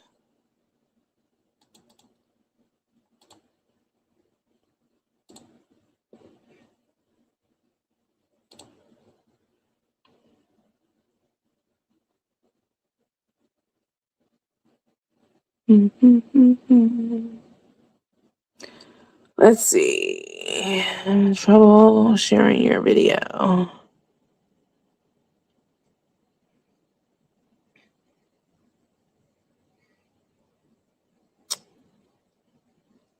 Let me see.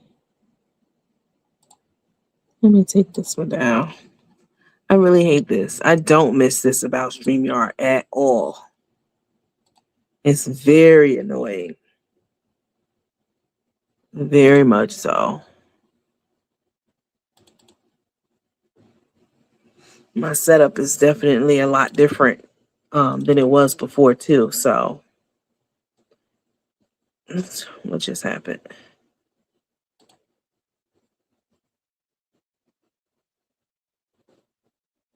Hold on, you guys. Let me see what's going on. I'm not sure what's happening right now.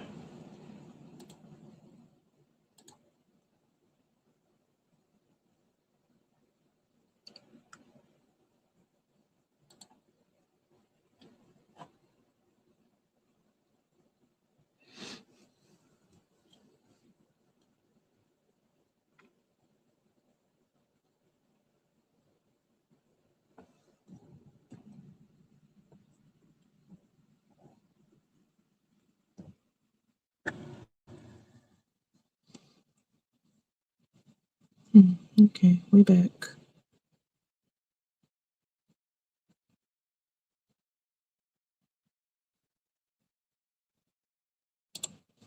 Let's try to add you again.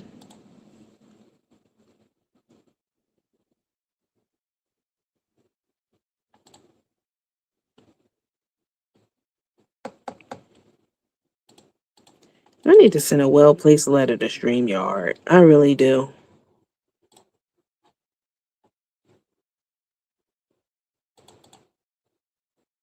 I really do.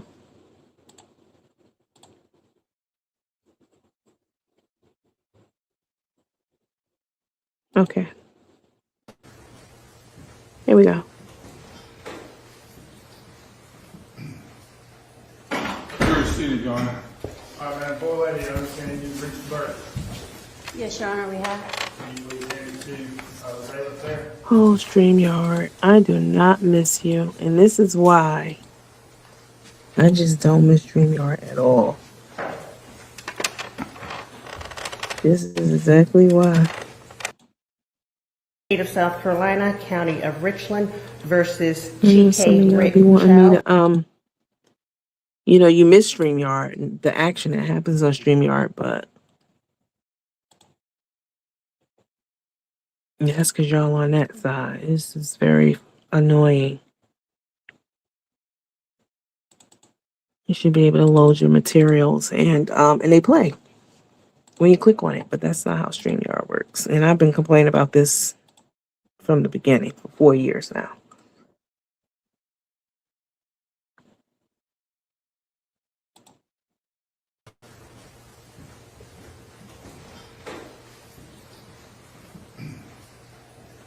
You're seated, Your Honor.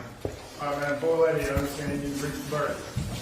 Yes, Your Honor, we have. Can you please hand it to the bailiff there?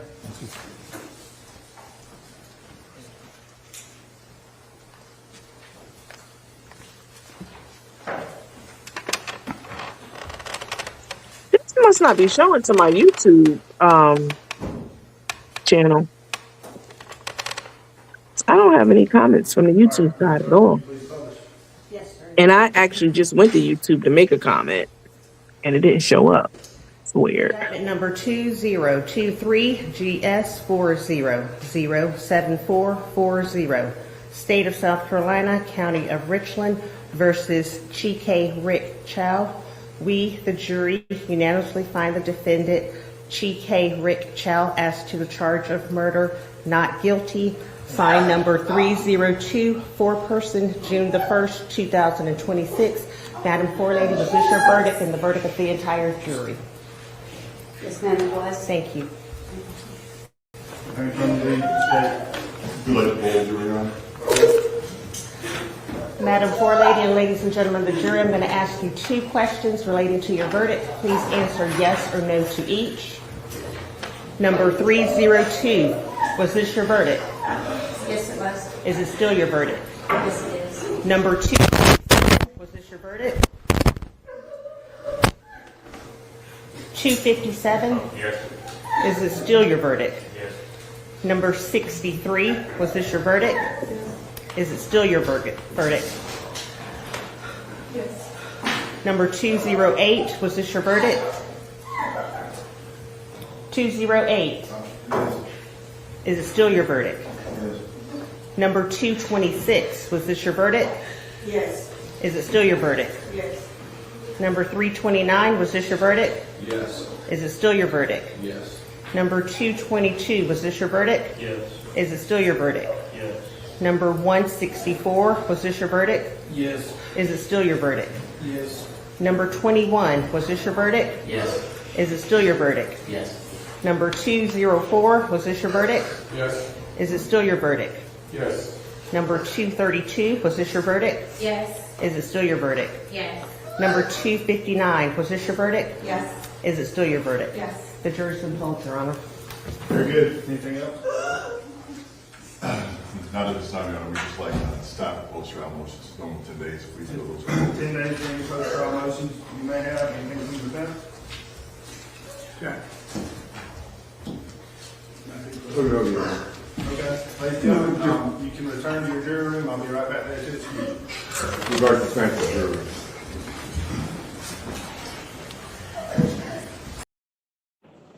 This is devastating. This is very heartbreaking and devastating, because this was not the verdict that we were expecting, that we were hoping for, that we were wishing for, that we were praying for. And the Black community is outraged. A lot of Black leaders have spoken up about it and are also doing a call to action. I know that some of the bishops have been doing a call to action. And I mean, I just don't know that Black people are united enough to do anything to come together. We live in a very individualistic, what's called individualistic society here in America. And, you know, other countries are more community oriented and community minded, and they come together for the greater good of the community. That's just not something that we've ever had here, really. I mean, it's been ingrained in us, you know, since we were brought over as slaves, that we are individuals and that we, you know, are not, it was never encouraged for us to work together and to, you know, other than pick and cotton, but not, you know, in any form of like a movement of any type like that.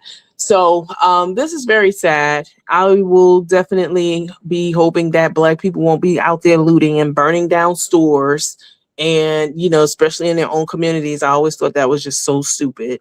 Why are you looting in your community? I mean, just ridiculous. But I really hope that they, you know, the leaders, Black leaders, and that they're able to organize something very, very strategic to bring the diaspora together, not just Black Americans, but Blacks across the diaspora.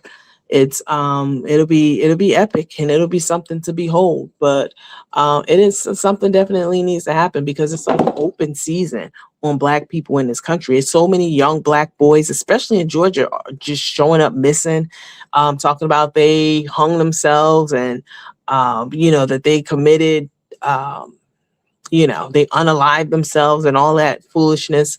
Like, Black people historically, we don't do that. You know, I'm not saying it never happens, but by and large, it doesn't happen, especially young, ambitious Black people, you know, with reasons to live. You don't just unalive themselves. So this has been happening a lot in our community. And, you know, now it's just, it's like it's a war against Black people. And it's always been a war against us. But now the Asians, you know, I've been reading a lot of comments from the Asian community about all of these things, is, you know, about this case that's happened. And it's very polarizing. You have Asians saying, well, he should have never been trying to steal out the store. You know, well, he had a gun on him. Just finding any reason to justify this absolutely egregious and disgusting act that was committed against a child, a 14-year-old who was actually not stealing, in fact, at all whatsoever. They never found the bottle of water on him because he didn't have it, but they still chased him down and shot him in his back. And that is absolutely appalling and despicable and disgusting. And I really do hope that Black people will unite for the first time ever, and start coming together and realizing that we are stronger together and that there is power in numbers. And, you know, that young man he belongs to us, you know, to all of us and to our community. And it's really sad. It's just tragic. It's absolutely heartbreaking to hear his mom crying like that, because everybody thought that, you know, of course he would get some time, and he was just standing there looking all smug and proud of himself and sure of himself. And you know, he'll go and open up another gas station, and he'll do the same thing all over again. That's his third shooting. He'll do it again. He'll kill again. Definitely. I mean, he knows he can get away with it. And it sends a message, that verdict sends a message to other people too, that Black lives really don't matter. Young Black men, you know, you can gun them down without any real repercussions and any real punishment, and you can get away with it. And that is, that's really sad. And it's really just heartbreaking and disgusting. So, just wanted to share that with you guys, because some of you have been in my inbox talking to me about it, asking me if I was going to speak on it and what I thought about it. And then, of course, it's all over the internet too. So, you know, I've been reading some of the different comments, like I said, under some of the news posts. And it's just interesting to see, you know, white people have their comments and their thoughts about it, and Asian people. And, you know, it's just crazy how people's true colors come out when stuff like this happens.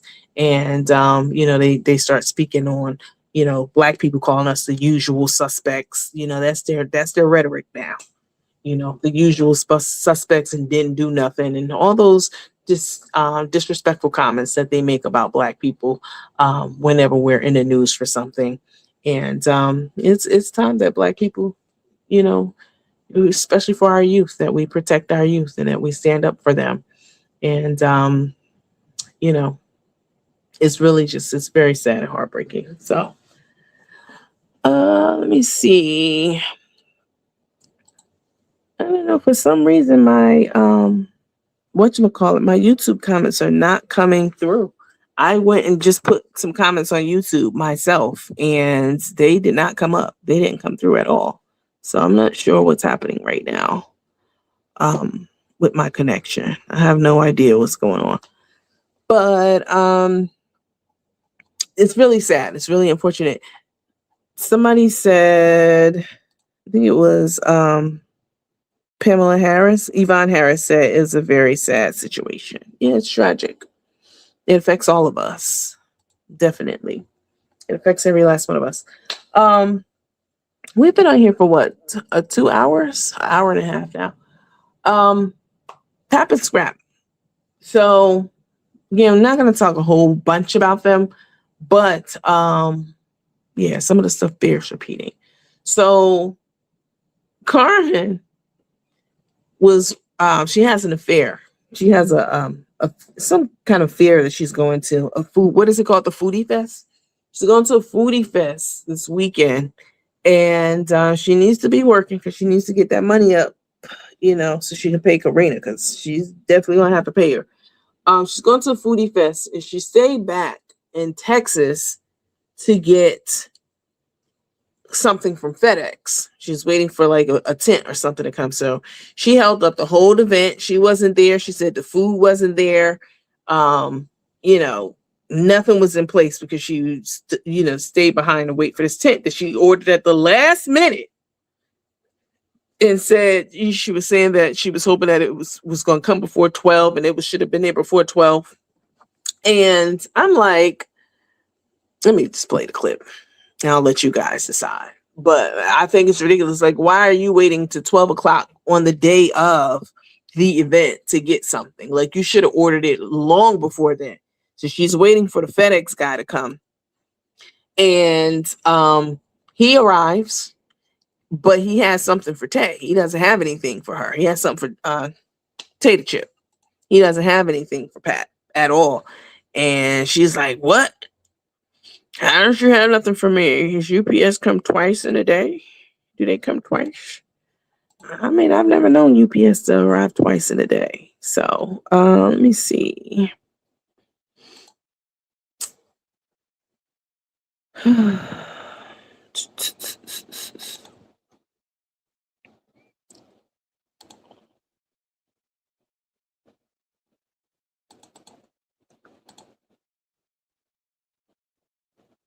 She was not happy. She should have ordered that tent weeks ago, months ago. I guarantee you, if it was something for Tater Chip, she would have had it. She definitely would have had it. It would have been ordered. She would have been prepared. She would have been ready for it. They set it outside. Oh, StreamYard. You're such a piece of shit. I'm about to switch from StreamYard. If y'all recall, I started using StreamYard 4 years ago, 4.5, almost 5 years ago. And then when I first came on the scene, I was actually using a different service. It's called Restream. And I started using them. I was using them for a while. And then I switched to StreamYard. Here come FedEx. And StreamYard is just ridiculous.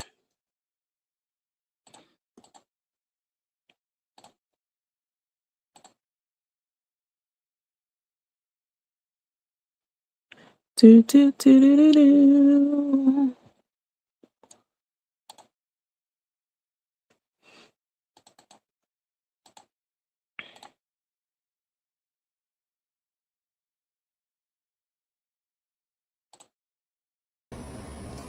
They set it outside. Here come FedEx.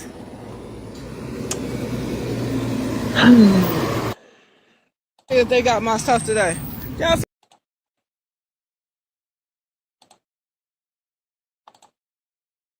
Are you loaded? You're not loaded.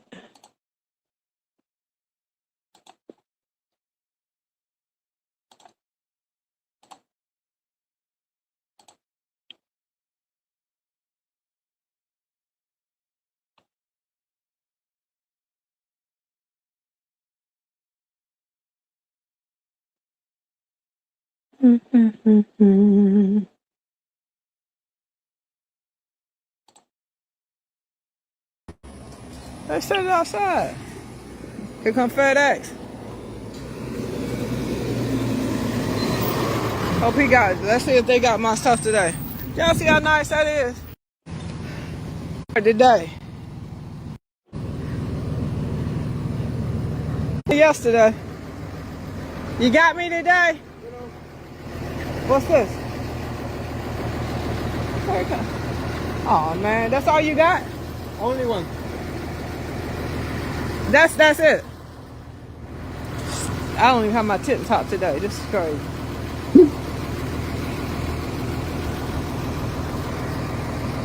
It said before noon. I don't know. Huh? Only one packet. But No more. I'm expecting a tent top. Is it another truck coming before noon? I don't know. Alright. Shit. This is crazy. This is crazy. So I got a crew. They got people at the event waiting on me. I had to stay back in Houston because I'm waiting on the tent top. And they done delivered something for my wife. No tent top. So I am so messed up in Dallas, Fort Worth. I don't have my food there. I'm not there. It's not a good event. But let's get back to this chair. Look, this is nice stuff. It's in great condition. And this is what they do in Houston. It's the weirdest thing I ever seen. They don't want it something. They just sit it out. And whoever wants it, come back and get it. Woo, if I'm in trouble. I'm in trouble, y'all. So let me check my tracking. They said it'd be here today before noon. I gotta get out of here. Chow bye. She should have been ordered that tent weeks ago, months ago. It's something she should have in her inventory. You see, she says further in the video that Tay the Chip gets packages all day, every day, constantly throughout the day. You better believe that Tay the Chip would have had her shit ordered, definitely. So, and then she's talking about the chair being on the outside and how that's the craziest thing she's ever seen. Where does she live? Because where I'm from, anywhere I've ever lived, if you don't want something, you put it out on the curb. That's what you do. You put it out, and then if someone doesn't take it, then your garbage company will come by and dispose of it. But you put it out if you don't want it. I mean, she thought that was so foreign. I just thought that was absolutely ridiculous. Like, you've never seen that before? Like, which country do you live under? Which rock do you live under? Let me see. So, as y'all know, Tay the Chip has been in Canada with her dad and bonding with him. I'm not going to say anything bad about her dad because, he's not my focus. I don't have anything against him. But she's been in Canada. She says she's a American. What she call herself? American Canadian. She's American Canadian, and she says she's going to get her passport for so she can go back and forth to Canada in case she got to go on the run. Now this is what she said. She said, "I'm gonna get me a passport so that if something so I can have it just in case something happens." Then she had to catch herself and say, well, the government, it's a lot going on, sweetheart, with the government, just in case I got to get out of here. Something goes crazy with the country. No, we know what you meant. When you get tired of bilking that cow over there, you definitely going to hightail it out the country to Canada. You know what, Tay the Head? I don't even blame your ass. I don't even blame you one bit. Let me play this video for you, child. Y'all let me know if what she said is if y'all think she talking about leaving the country or leaving OJ. We knew what you meant. I don't blame you one bit. I gotta be honest while this is queuing up. I'm surprised that Tay the Chip has stayed as long as she has. I'm not gonna lie to you. Everybody, I mean the whole internet thought that she wouldn't stay with her for very long. But Carmen still has, she still has the ability to make money. She still has the ability to make money. She works the carnivals and the festivals. She chases them all over the country, and they make money. She makes like buku money. She says she makes $30,000 on the weekends every day. It's 30,000 on Saturday, 30,000 on Sunday. Like, they're making money. Now, what they're spending it on, not an attorney. I can tell you that. I have no idea what the hell they're spending it on.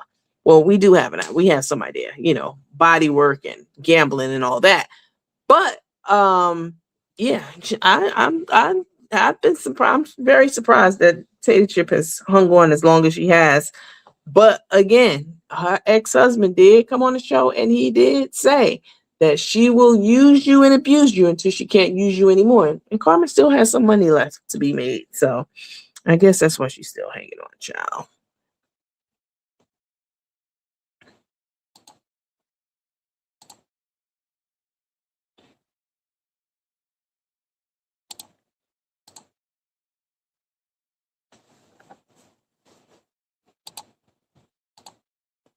And StreamYard will definitely take the money out your account with no problem. Very boldly and timely. Meanwhile, they definitely got some work to do on their app. Well, it's not an app. They don't even have an app. That's another gripe I have with them. Your mind, that's why you're going back. And actually, I'm going back to try on a pair of jeans. Hey, Jameis, how you doing, baby? I need to try on a pair of jeans. So I don't know if y'all have seen the jeans from Acme. Acme is a clothing store, and they have a pair of jeans that I want to try on. But because I'm in between weight and all of that, I don't, and they don't have an Acme store near me. I'm going into a physical Acme store, Acme Studio. I'm going into an official Acme Studio store so that so that I can try on a pair of jeans. Cherish your dad while he's here. I lost my dad 2 weeks ago. I'm sorry to hear that, Linda. My condolences. And like I said, this trip was important to me because we have not actually ever really gotten time just to hang out one-on-one, especially since I've been an adult. And we really didn't see each other much when I was a child because he was here in Canada. And, I've been to Canada a couple times, but not a whole lot. So not necessarily making up for lost time, but enjoying the time that we have now, what's in front of us. So, yeah, he was living here. He's a Canadian citizen. I'm Canadian American. Baby, you African American. Yeah, next time I don't know what I did with my social insurance card. I have one. Yeah. And I don't know if I applied for a passport, a Canadian passport or not. But that's what I was trying to look for, the social insurance card. I found it when I moved, but I don't know where I put it at. I think it's in the garage somewhere. So that I can apply for a Canadian passport, because I never know when I might have to use it. They start tripping about the U.S. I might have to go ahead and hightail it up here to Canada. Don't clean it up now. Drop shoes. I've been hearing a few things dropping. I said, oh, well. Oh, yeah. It's real. I was in L.A. when I lived in L.A. So it's nice and warm. I had my American ID, right? But I didn't tell them I was from Canada. And I got social insurance company. I paid taxes. Worked there. Thank you. And but I lied. I said I was from New York or something. When he told me, he told the people that he was from New York. That's where you get it from, baby. I didn't tell him I was from Canada. He said he lied. Was immigration that hard back then? I didn't know. I never even thought about it. I just said, well, it's easier. I just thought I was kind of dumb. And I don't know why. Foodie lands in Texas. Clean. But then I said I'd have to make papers and go through. Because back then you didn't even need a passport to come here. You could just come across the border. I remember Aunt Cynthia bringing me and Roslyn and Isaiah and Imani up here in the car, and we just had our birth certificates. Yeah. Yeah, well, that's the way. Why was there? Why, Allie?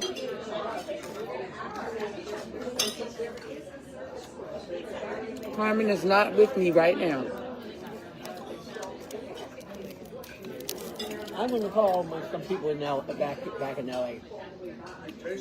and check out and see about my status if I want to. That man said he was a whole born in New York. He was a whole American citizen. Oh yeah, I was like all that, and I was a dreamer, a really dumb dreamer. I see what's happening. It's not showing on YouTube. I wasn't from America, but I for whatever You're reason. Just so handsome. With your little handsome self. I don't know why. I know.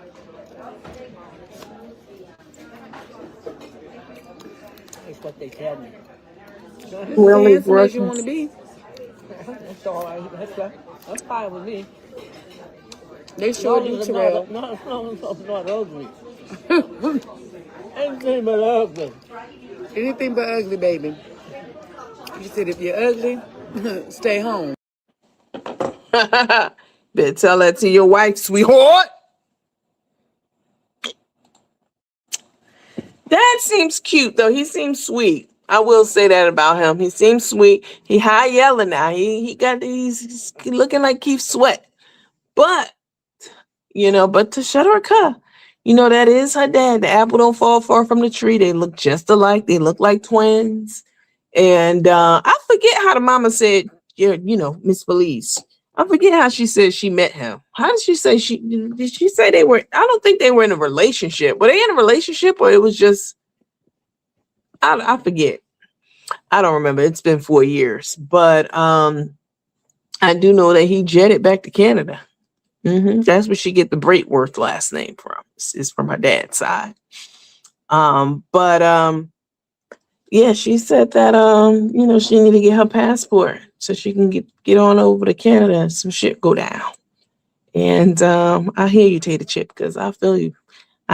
For whatever reason, we're not broadcasting on YouTube. I'm like, why aren't the YouTube followers commenting? And why do we only have like 100 and something views of people watching us right now? Because we're not broadcasting to YouTube. We're only broadcasting to our Nandy After Dark Facebook page, which is crazy.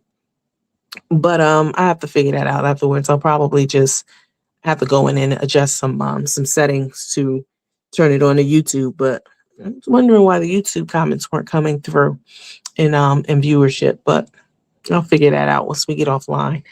But yeah, the dad seems really sweet. He seems cute. He was doing his little 2-step too. She got her little 1-2 that she does.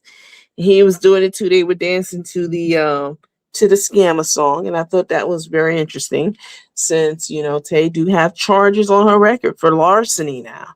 She has charges for grand larceny, petty larceny, identity theft, forgery. She opened accounts in her mom's name and tried to sell her mother's house and steal it from underneath her, and got a motorcycle in her mom's name and personal loans. Personal loan was recent too. It wasn't that long ago. So don't hit me with that. Oh, it's been years.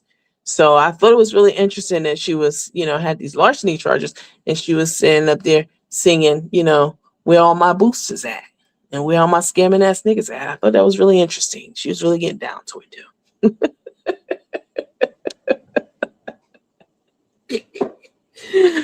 Dad was doing his little 2-step too, but Dad, like I said, is cute. I'm not gonna talk bad about him at all. I saved you, girl. Ain't that what the mammy said? I haven't heard her mother lately. Last time I saw her, she was dancing in the street. She had said she was choking somebody. Tay's mom had somebody hemmed up by the neck. Some lady, she said, was trying to attack her. She had to hem her up. She's a character too, child. She is a character too. What do we have? Did y'all hear about the young lady who did a split at her graduation? And they are withholding the last I heard, she still hadn't gotten her high school diploma. She was graduated from high school. And when they called her name, how you go up and you get your diploma or your degree or whatever it is. And I have a little clip. I'll show you guys of her doing the split. She went up to get her diploma, and she did a little split before she actually got it. Now, she messed up because what she should have did was got her diploma in her hand first and then did the split. Because she did the split and then she went to grab her diploma and they were like, no, we're not giving it to you. The principal yelled out, no, don't give it to her. Don't give it to her. And she said she was confused because she was like, do they have my name wrong or something? And they ushered her off stage and they didn't give it to her that day. And it was a week later, she did an updated interview and said they still hadn't given it to her. You can't do that. They can't do that legally. She earned her high school diploma, and them withholding it from her is not lawful at all. And again, people just think they could do whatever they want to do to Black people in this country. It's absolutely ridiculous. I personally don't find anything wrong with her doing a split on a stage to get her diploma. I don't see anything wrong with it. She's a young girl. She graduated high school. She'll be attending Georgia State University. So she'll be attending GSU, which is a great school. She'll be attending that in the fall. And so, you know, she earned that diploma. And as far as I'm concerned, she earned the right to do a little ditty on the stage. What's the problem? I mean, to the point where you're holding up her degree, it's just ridiculous. Let me show you guys what I'm talking about. Now, me personally, I would not have done that. But, you know, I'm a live and let live kind of girl when it comes to the youth. I understand that we're living in a different day and time. You know, she was probably doing it for the, you know, for the gram or whatever. Well, yeah, for the gram. I was thinking about doing it for the Vine. You know, I'm old. She was doing it for the gram. And I don't see anything wrong with that. That's the day and times that we're living in. Like, young kids want to do memorable things to make sure that they have it, you know, so they can put it on their social media page and, you know, share it with their friends and family who wouldn't be able to be there. And I don't see anything wrong with it. I don't see anything wrong with it at all. Let's see.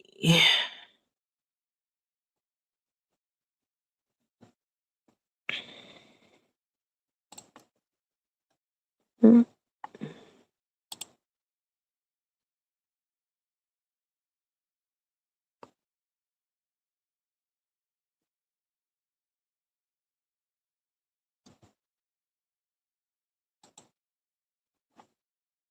Child, did y'all hear about that judge who was having sex with that police officer here in Atlanta? And she was having sex with him in her chambers. And I was like, it was a black judge at that. I was like, child, not in your chambers, girl.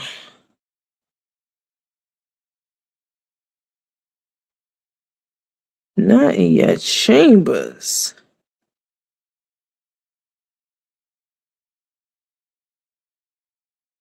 Oh.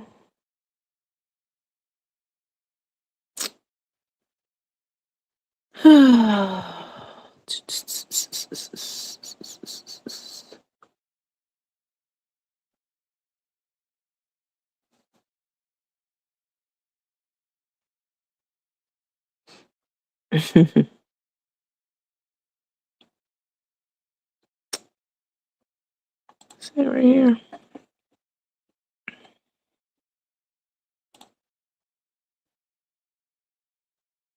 I think so, because her mother was not happy about it at all.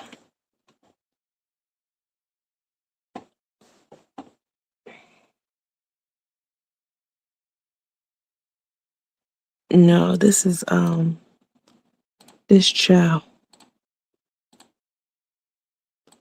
You know, while I'm queuing this up, I really find it very interesting that people come over into this country, even other black people from other places, so different nationalities is what it's called. Other nationalities come over to this country and are very disrespectful and you know, just discount and disregard African Americans. Um, you know, you wouldn't even be able to come to this country if it wasn't for us at all. We're the ones who won the civil rights, not even equal rights, civil rights. Just be civil towards us. We won civil rights, not just for black people, but for every person who didn't have rights in this country or even the right to come to this country. The only reason you can come over here is because of all the hoses we took to the face, all the dogs, all the lynchings, all the sacrifices that we made to fight for rights for us and for other people. I mean, at one time, I don't know if y'all know, but there was a ban on Chinese people coming into this country. It's called Chinese ban. Actually, I think they called it the yellow ban.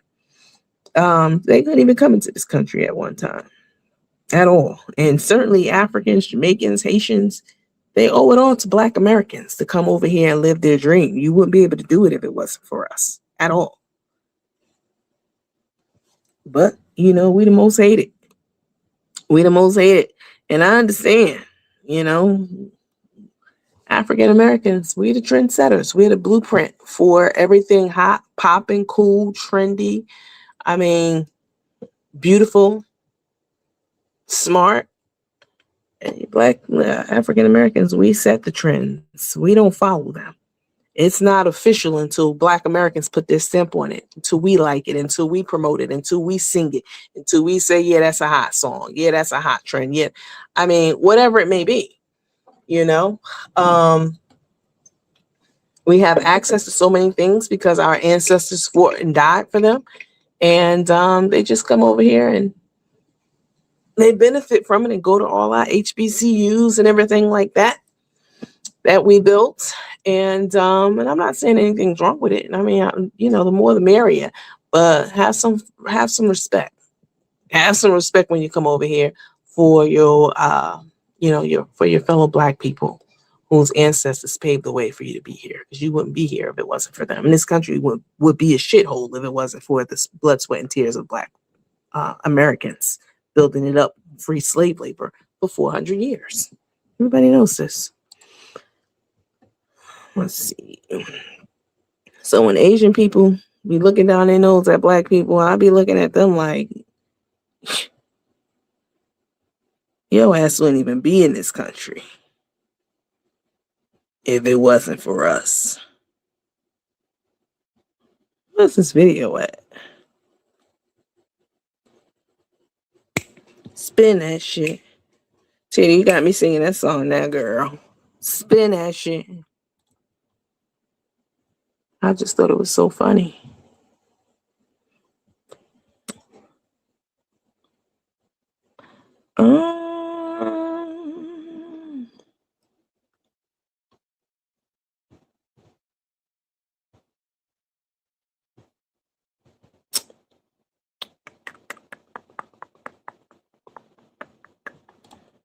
I got something for y'all.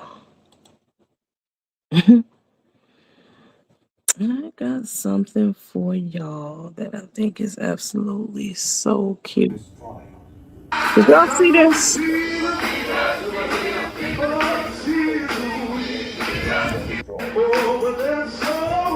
at her little tushy shaking like she about 90 years old.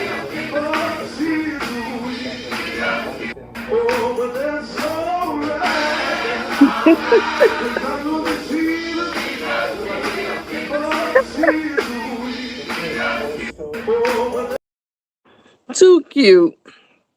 I can't find the video of the young lady doing the split on the stage, but it's absolutely acceptable as far as I'm concerned.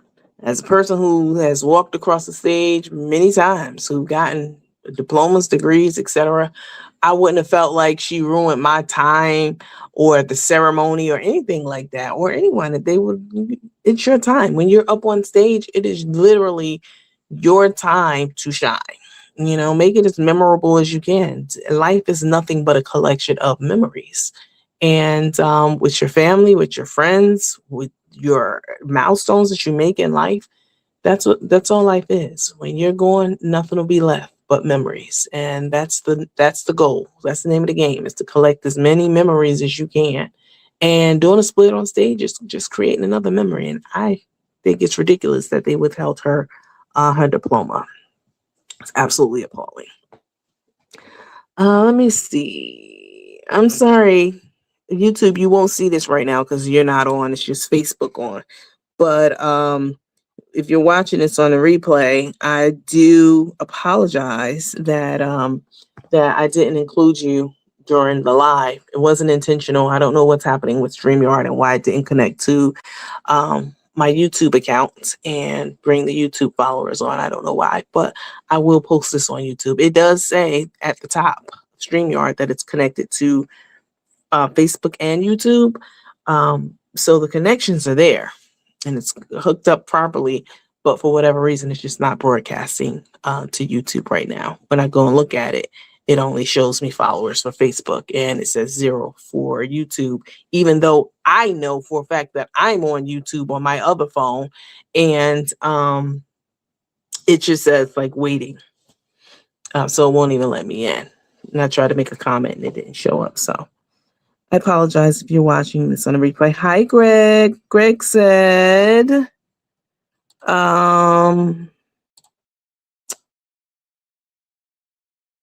that's why we have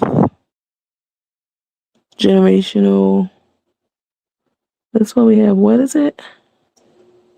Graduation parties. That's why we have graduation parties. Oh, you didn't like it? You said don't hold up a ceremony. You can celebrate following the graduation. That's how you feel, Greg. I mean, you feel how you feel. I understand that. She really didn't hold it up. I mean, it took her less than, 5 seconds to do the split. And it, I didn't have a problem with it at all. Let me see. With so many not even making it to the graduation because of various reasons, allow them to celebrate. I agree with that. Denise Jones said, let them celebrate. They deserved it.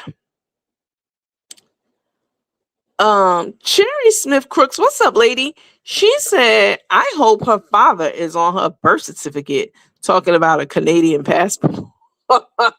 Now, you know what? After Tay said that, I did go and look. Like, let me see, because they just changed the rules around citizenship for Americans in Canada. Like, this is something very recent. So now the rule is if you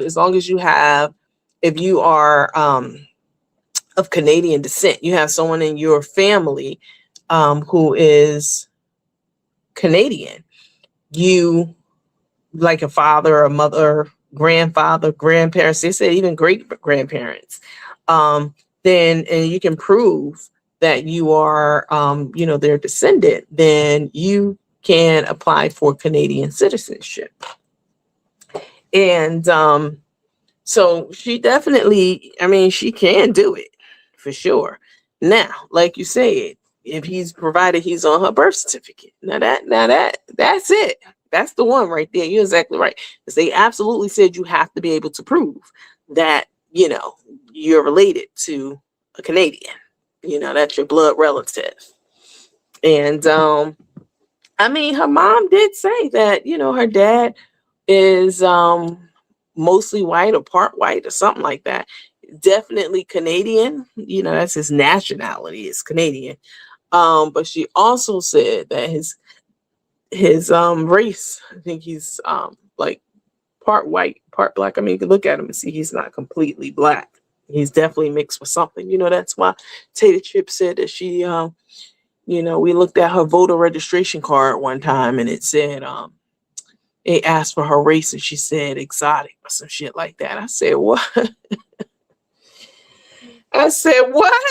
Exotic. Okay, girl.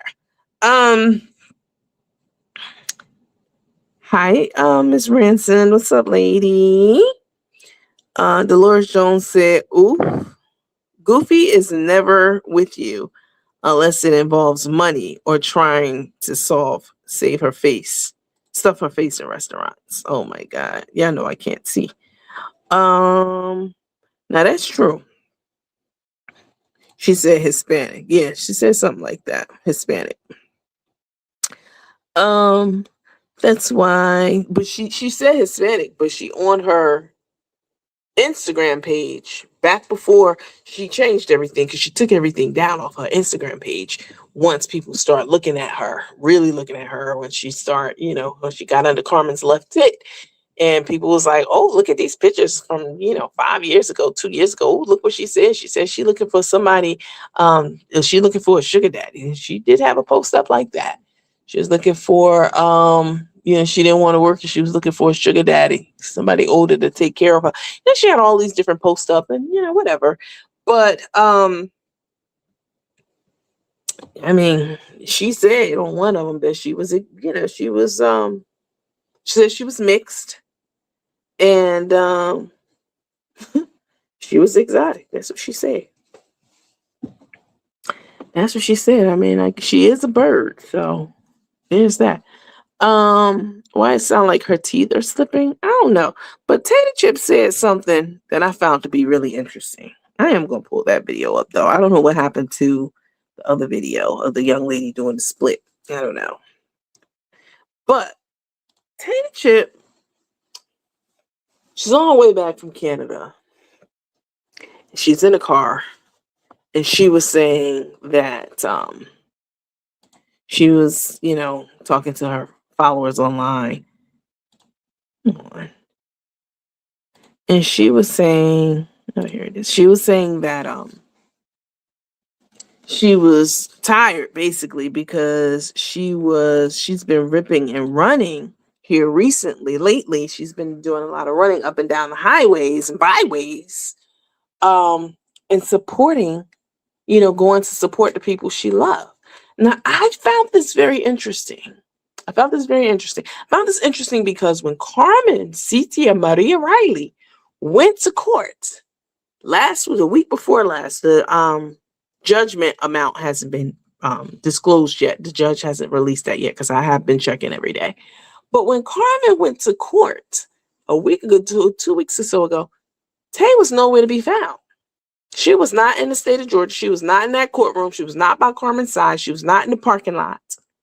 She was not at the airport, honey, in the terminal waiting, by Panera Bread. She was nowhere to be around.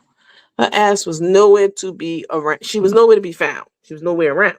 So I found it interesting that she said that she's been ripping and running, and she's been all around and all over to support the people who she loves. I mean, I just gotta catch up with you guys. I feel like I've been missing so much. I enjoyed my trip to Canada with my dad. As y'all know, I was up there the last couple days. It was great. And now I'm headed to see my wife here at Foodie Land at the Texas Motor Speedway. I think that's where I'm going, or I'm in the wrong Uber. Going to the Texas Motor Speedway. So if you are in Dallas, Fort Worth area, we are going to be at Foodie Land today and tomorrow, and it's still 10 today, but I know there is a strong chance of rain. That might decrease, but come on out, bring your umbrella with you so you don't get rained on. Come get some of those good boudin balls. I think that's what she has on the menu, I think. And some fried fish, chicken, shrimp, and of course that hibachi, that good old hibachi. You have Tay a lot. What you mean, Antoinette? Listen, Penny, feel better.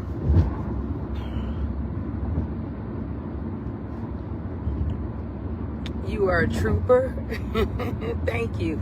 Listen, if y'all know how much I'm up and down these roads trying to go support the people that I love in my life, can y'all go ahead and put a heart in the comments? It doesn't matter the color hearts.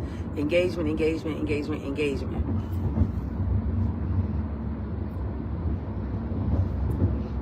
She said she's been up and down the roads trying to support the people she loved. But baby, you weren't nowhere to be found when Carmen needed you in court for that $1 million case last week. Yes, and we had a great time together. We had some heart-to-heart conversations. And sometimes you gotta have those hard conversations to get through the other side.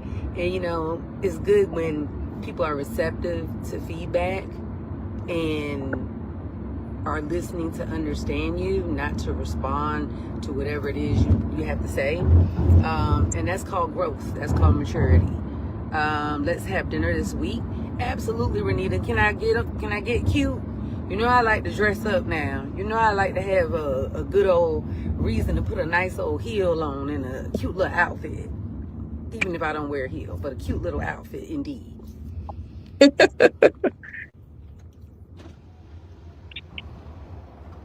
Do you sit down for 5 minutes? Nope. Simone? Nope.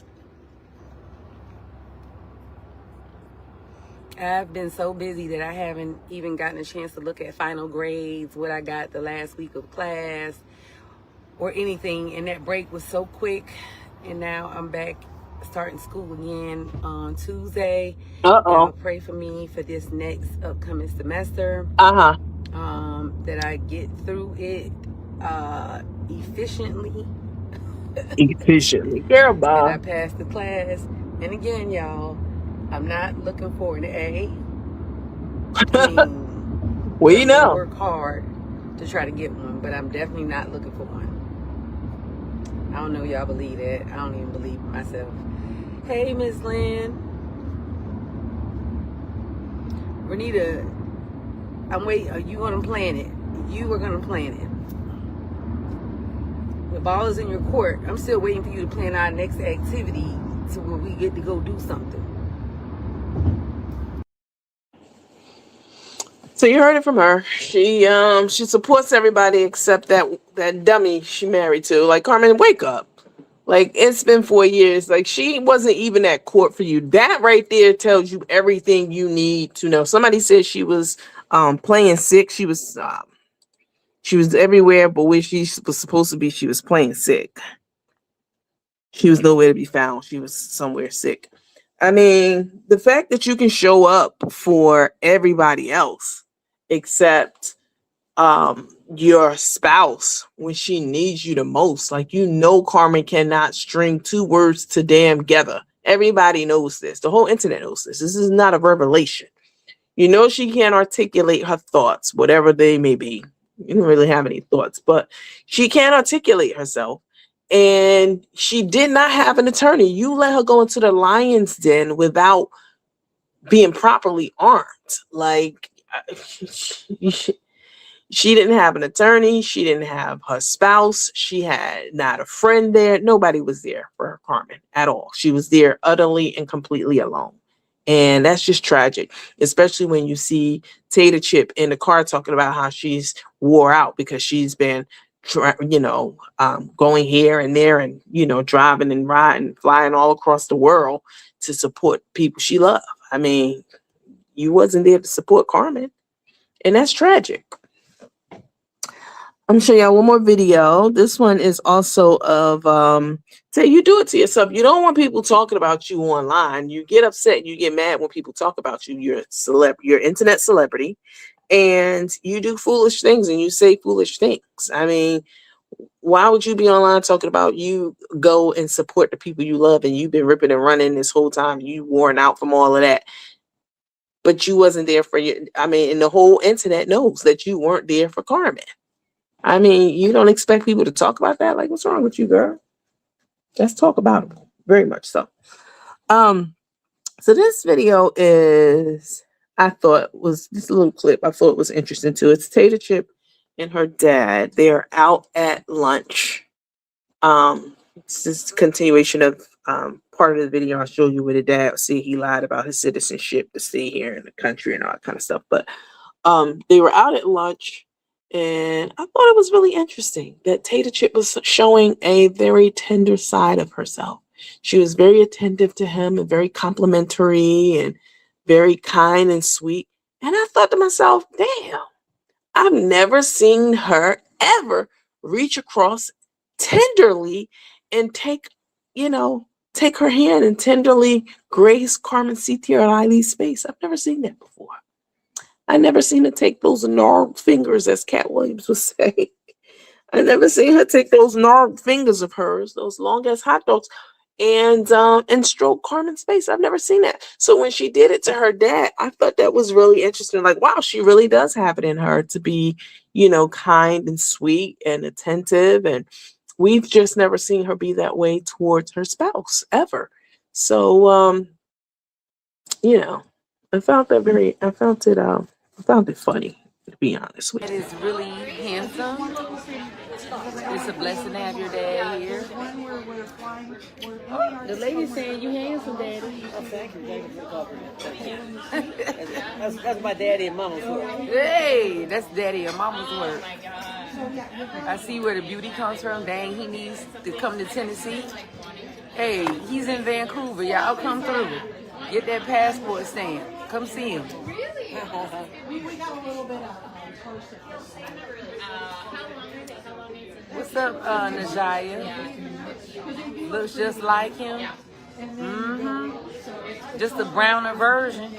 How old is Dad? Oh, I'm gonna let him tell you that. They wanna know how old you are.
All right, you guys, I'm back. Sorry about that. I do apologize.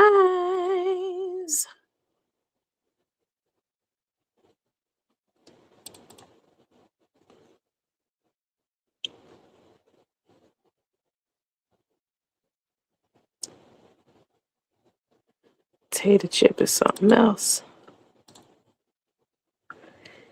You something else, potato chip.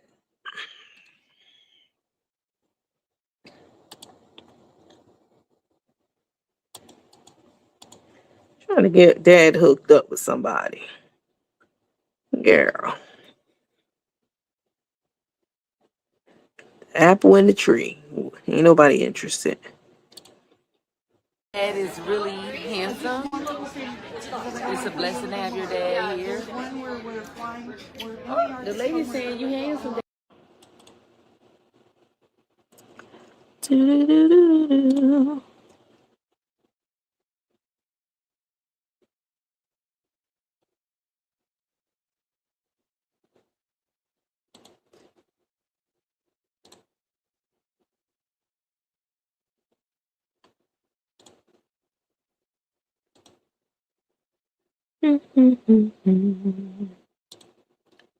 You down.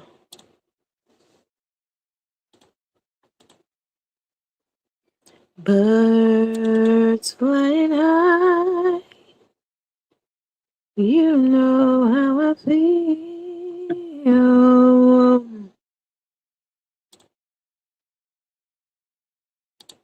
It's a new dawn. It's a new day. It's a new life.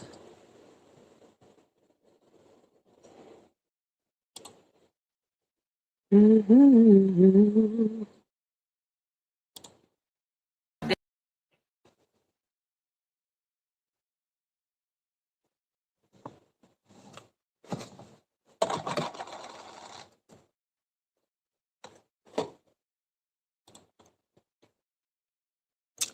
I'm tired of Tata. I'm tired of Tata and Dad. Y'all get the gist of the video. She was very sweet to him. And of course, that's her dad. I get it. Of course, you're gonna be sweet to your elderly parents. But we've never seen her be sweet like that towards Carmen Cynthia. So we got to see a little bit of a different side. She said that she went to Canada to to bond with her dad. She said she never really had any one-on-one time with him, most especially as an adult. Well, really, she doesn't know him. So she said she'll be going back and forth more often. So we'll see how that all works out, because we all know she has a very volatile relationship with her mom. It's very public, and it is horrible. Like, I think if her mom, something happened unfortunate to her mom, which God forbid, I hope that doesn't happen, I don't even think she would go to the funeral at all. Like, she's been very vocal about the fact that she don't give a damn about her mother one bit, which is really unfortunate, because they're just alike. They look alike, and they think alike about a lot of different things. Definitely. Y'all have met her mom. She's something else. Hi, Miss Briggs. What's up, lady? And you want it all. Tay is good for all. Tay is good for is that money bag. Greedy ass heifer. Wow. These accents are sending me. Listen, you know what's crazy? Her mother said that to me about her. She was like, I don't know where she gets this, where she got this accent from, but she didn't grow up with that accent at all. It was like a southern, a country accent. She said, I don't know where she got that from. Like, she's basically is a made up accent. And that's what Tay does. She definitely, she switches up. Sometimes she tries to act like she has a New York accent, which is funny to me. It's funny to me. She tries to act like she has a New York accent. She's from up north. She is from up north, but she doesn't have an offense. Like you can tell when somebody's trying to fake an accent, and that's her. She definitely has. And for every last name she has an accent for every last name. Yeah, I heard her speaking like she was Mexican one time. Oh yes. She has all these different black accents, child. And then Carmen does them too. Hey man, wagwan. Shut your ass. Carmen loves to pretend like a faking Jamaican. And so they do it. They listen. At this point, they've been together, for the last several years or so. And I foresee it going on for the next few years until Carmen runs out of money because of this lawsuit that's coming down in the next few days, this judgment amount. It's going to be hefty and she's going to have to pay it. And I don't see Tata Chip sticking around if Carmen's broke. Ain't no way Tata Chip is going to be with Carmen or anybody if they broke. She's not. And you know what's crazy? I don't even blame her because nobody wants to be with someone who's broke. Nobody wants that. So I'm not saying that it's wrong that she wants someone who's financially stable. I'm not even saying that. Every woman wants that. Definitely. Even if you have your own shit, you still want someone, even if it's just so that they can take care of themselves, whatever it may be, you want someone who's financially stable. And ideally, someone who's stable enough to take care of themselves and you and whatever family you may have. So I'm not saying she's wrong for that at all. And I've always said that. Where Tata Chip has gone wrong and where she's wrong at is playing up in Grandpappy's face, playing in Carmen's face, making her think that she's attracted to her, that she, wants her, she wants to be with her for real, for who she is, and not what she has or what she thought she had when she first came on the scene. That's the problem that I have. And I think that's the problem that the whole internet has had with her. It's been millions of posts about them. Hundreds, tens of thousands, certainly, for sure, about them over the years. And I think that's everyone's largest gripe with her. Not that she's looking for somebody who is financially stable, because like I said, I definitely will be, I'll be putting more effort into finding my person for sure. Definitely. And I can't see myself ever being with a broke man, because even though I had my stint in my little season of being financially challenged, that's not the history of my life at all. Like I've never, it was a very, very difficult time. And I'm still, like I said, trying to climb out of that hole, definitely. But it's not a space that I'm comfortable with, that I'm used to. It's very foreign to me. It's very foreign to not be financially stable. Now, that's different for me, definitely. So, I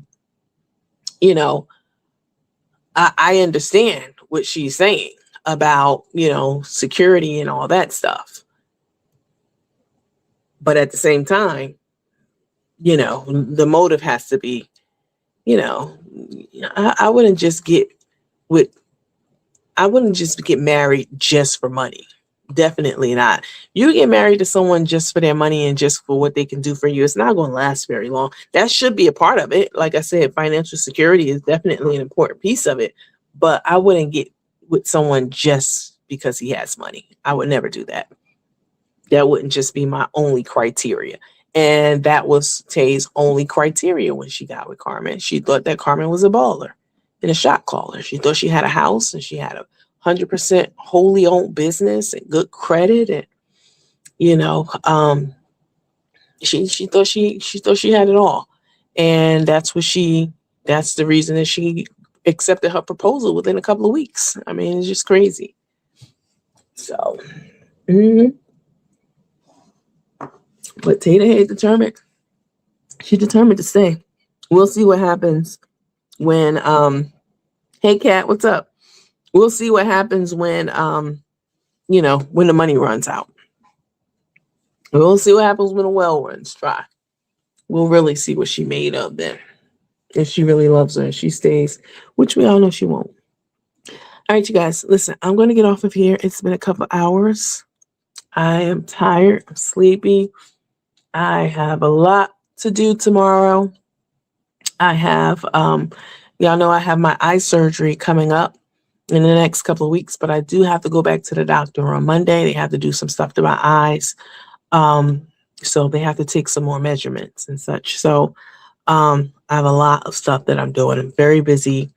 I still can't see. I'm still very blind, but by the grace of God, it's just temporary. So once I have my surgery done, it'll be something that I'm not dealing with anymore. And I can get a lot more stuff done and be a lot more productive, because right now it is extremely challenging to do everything. Like my cataracts, they said, are significant. So varies from person to person. But mine are significant. So I have a lot to do. I need to rest. I need to drink some water. I need to answer some emails and then lay down and go to bed. But it has been fun catching up with you guys. We haven't done a proper live in quite some time. So this is officially the night crew. We don't have our YouTube viewers on. We only had people from our Facebook page on. I will try to fix that going forward. I'll do a couple of test runs sometime early next week to see what the hell the issue is and why it's not broadcasting to our YouTube channel and our YouTube followers. But that's not for you to worry about. I'll have it figured out by the time we go live again, which will probably be next week sometime, next weekend. But y'all have a lovely, lovely, lovely rest of the night. And I will catch you guys on the next episode of Nandy of the Dark. Bye. Make sure you like this video before you exit out for the evening. All right. Bye, guys. What's up, Kim? I didn't see you in here. What's up, lady?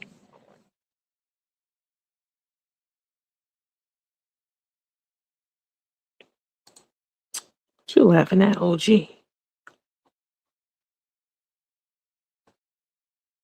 Yeah, I don't know why it's in what you call it.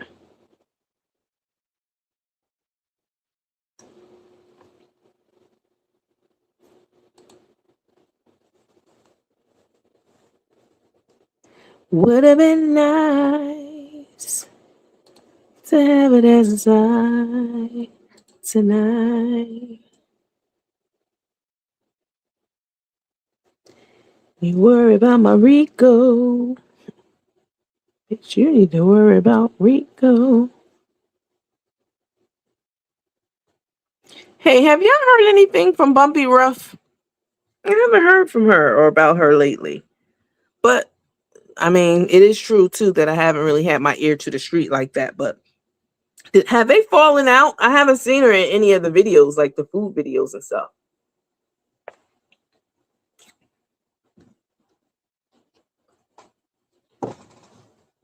I haven't seen her around.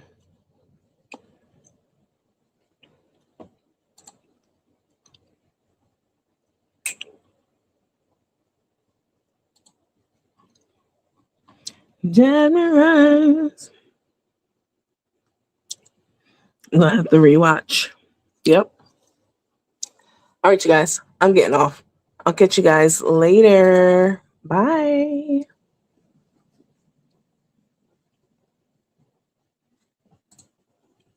Yes, it's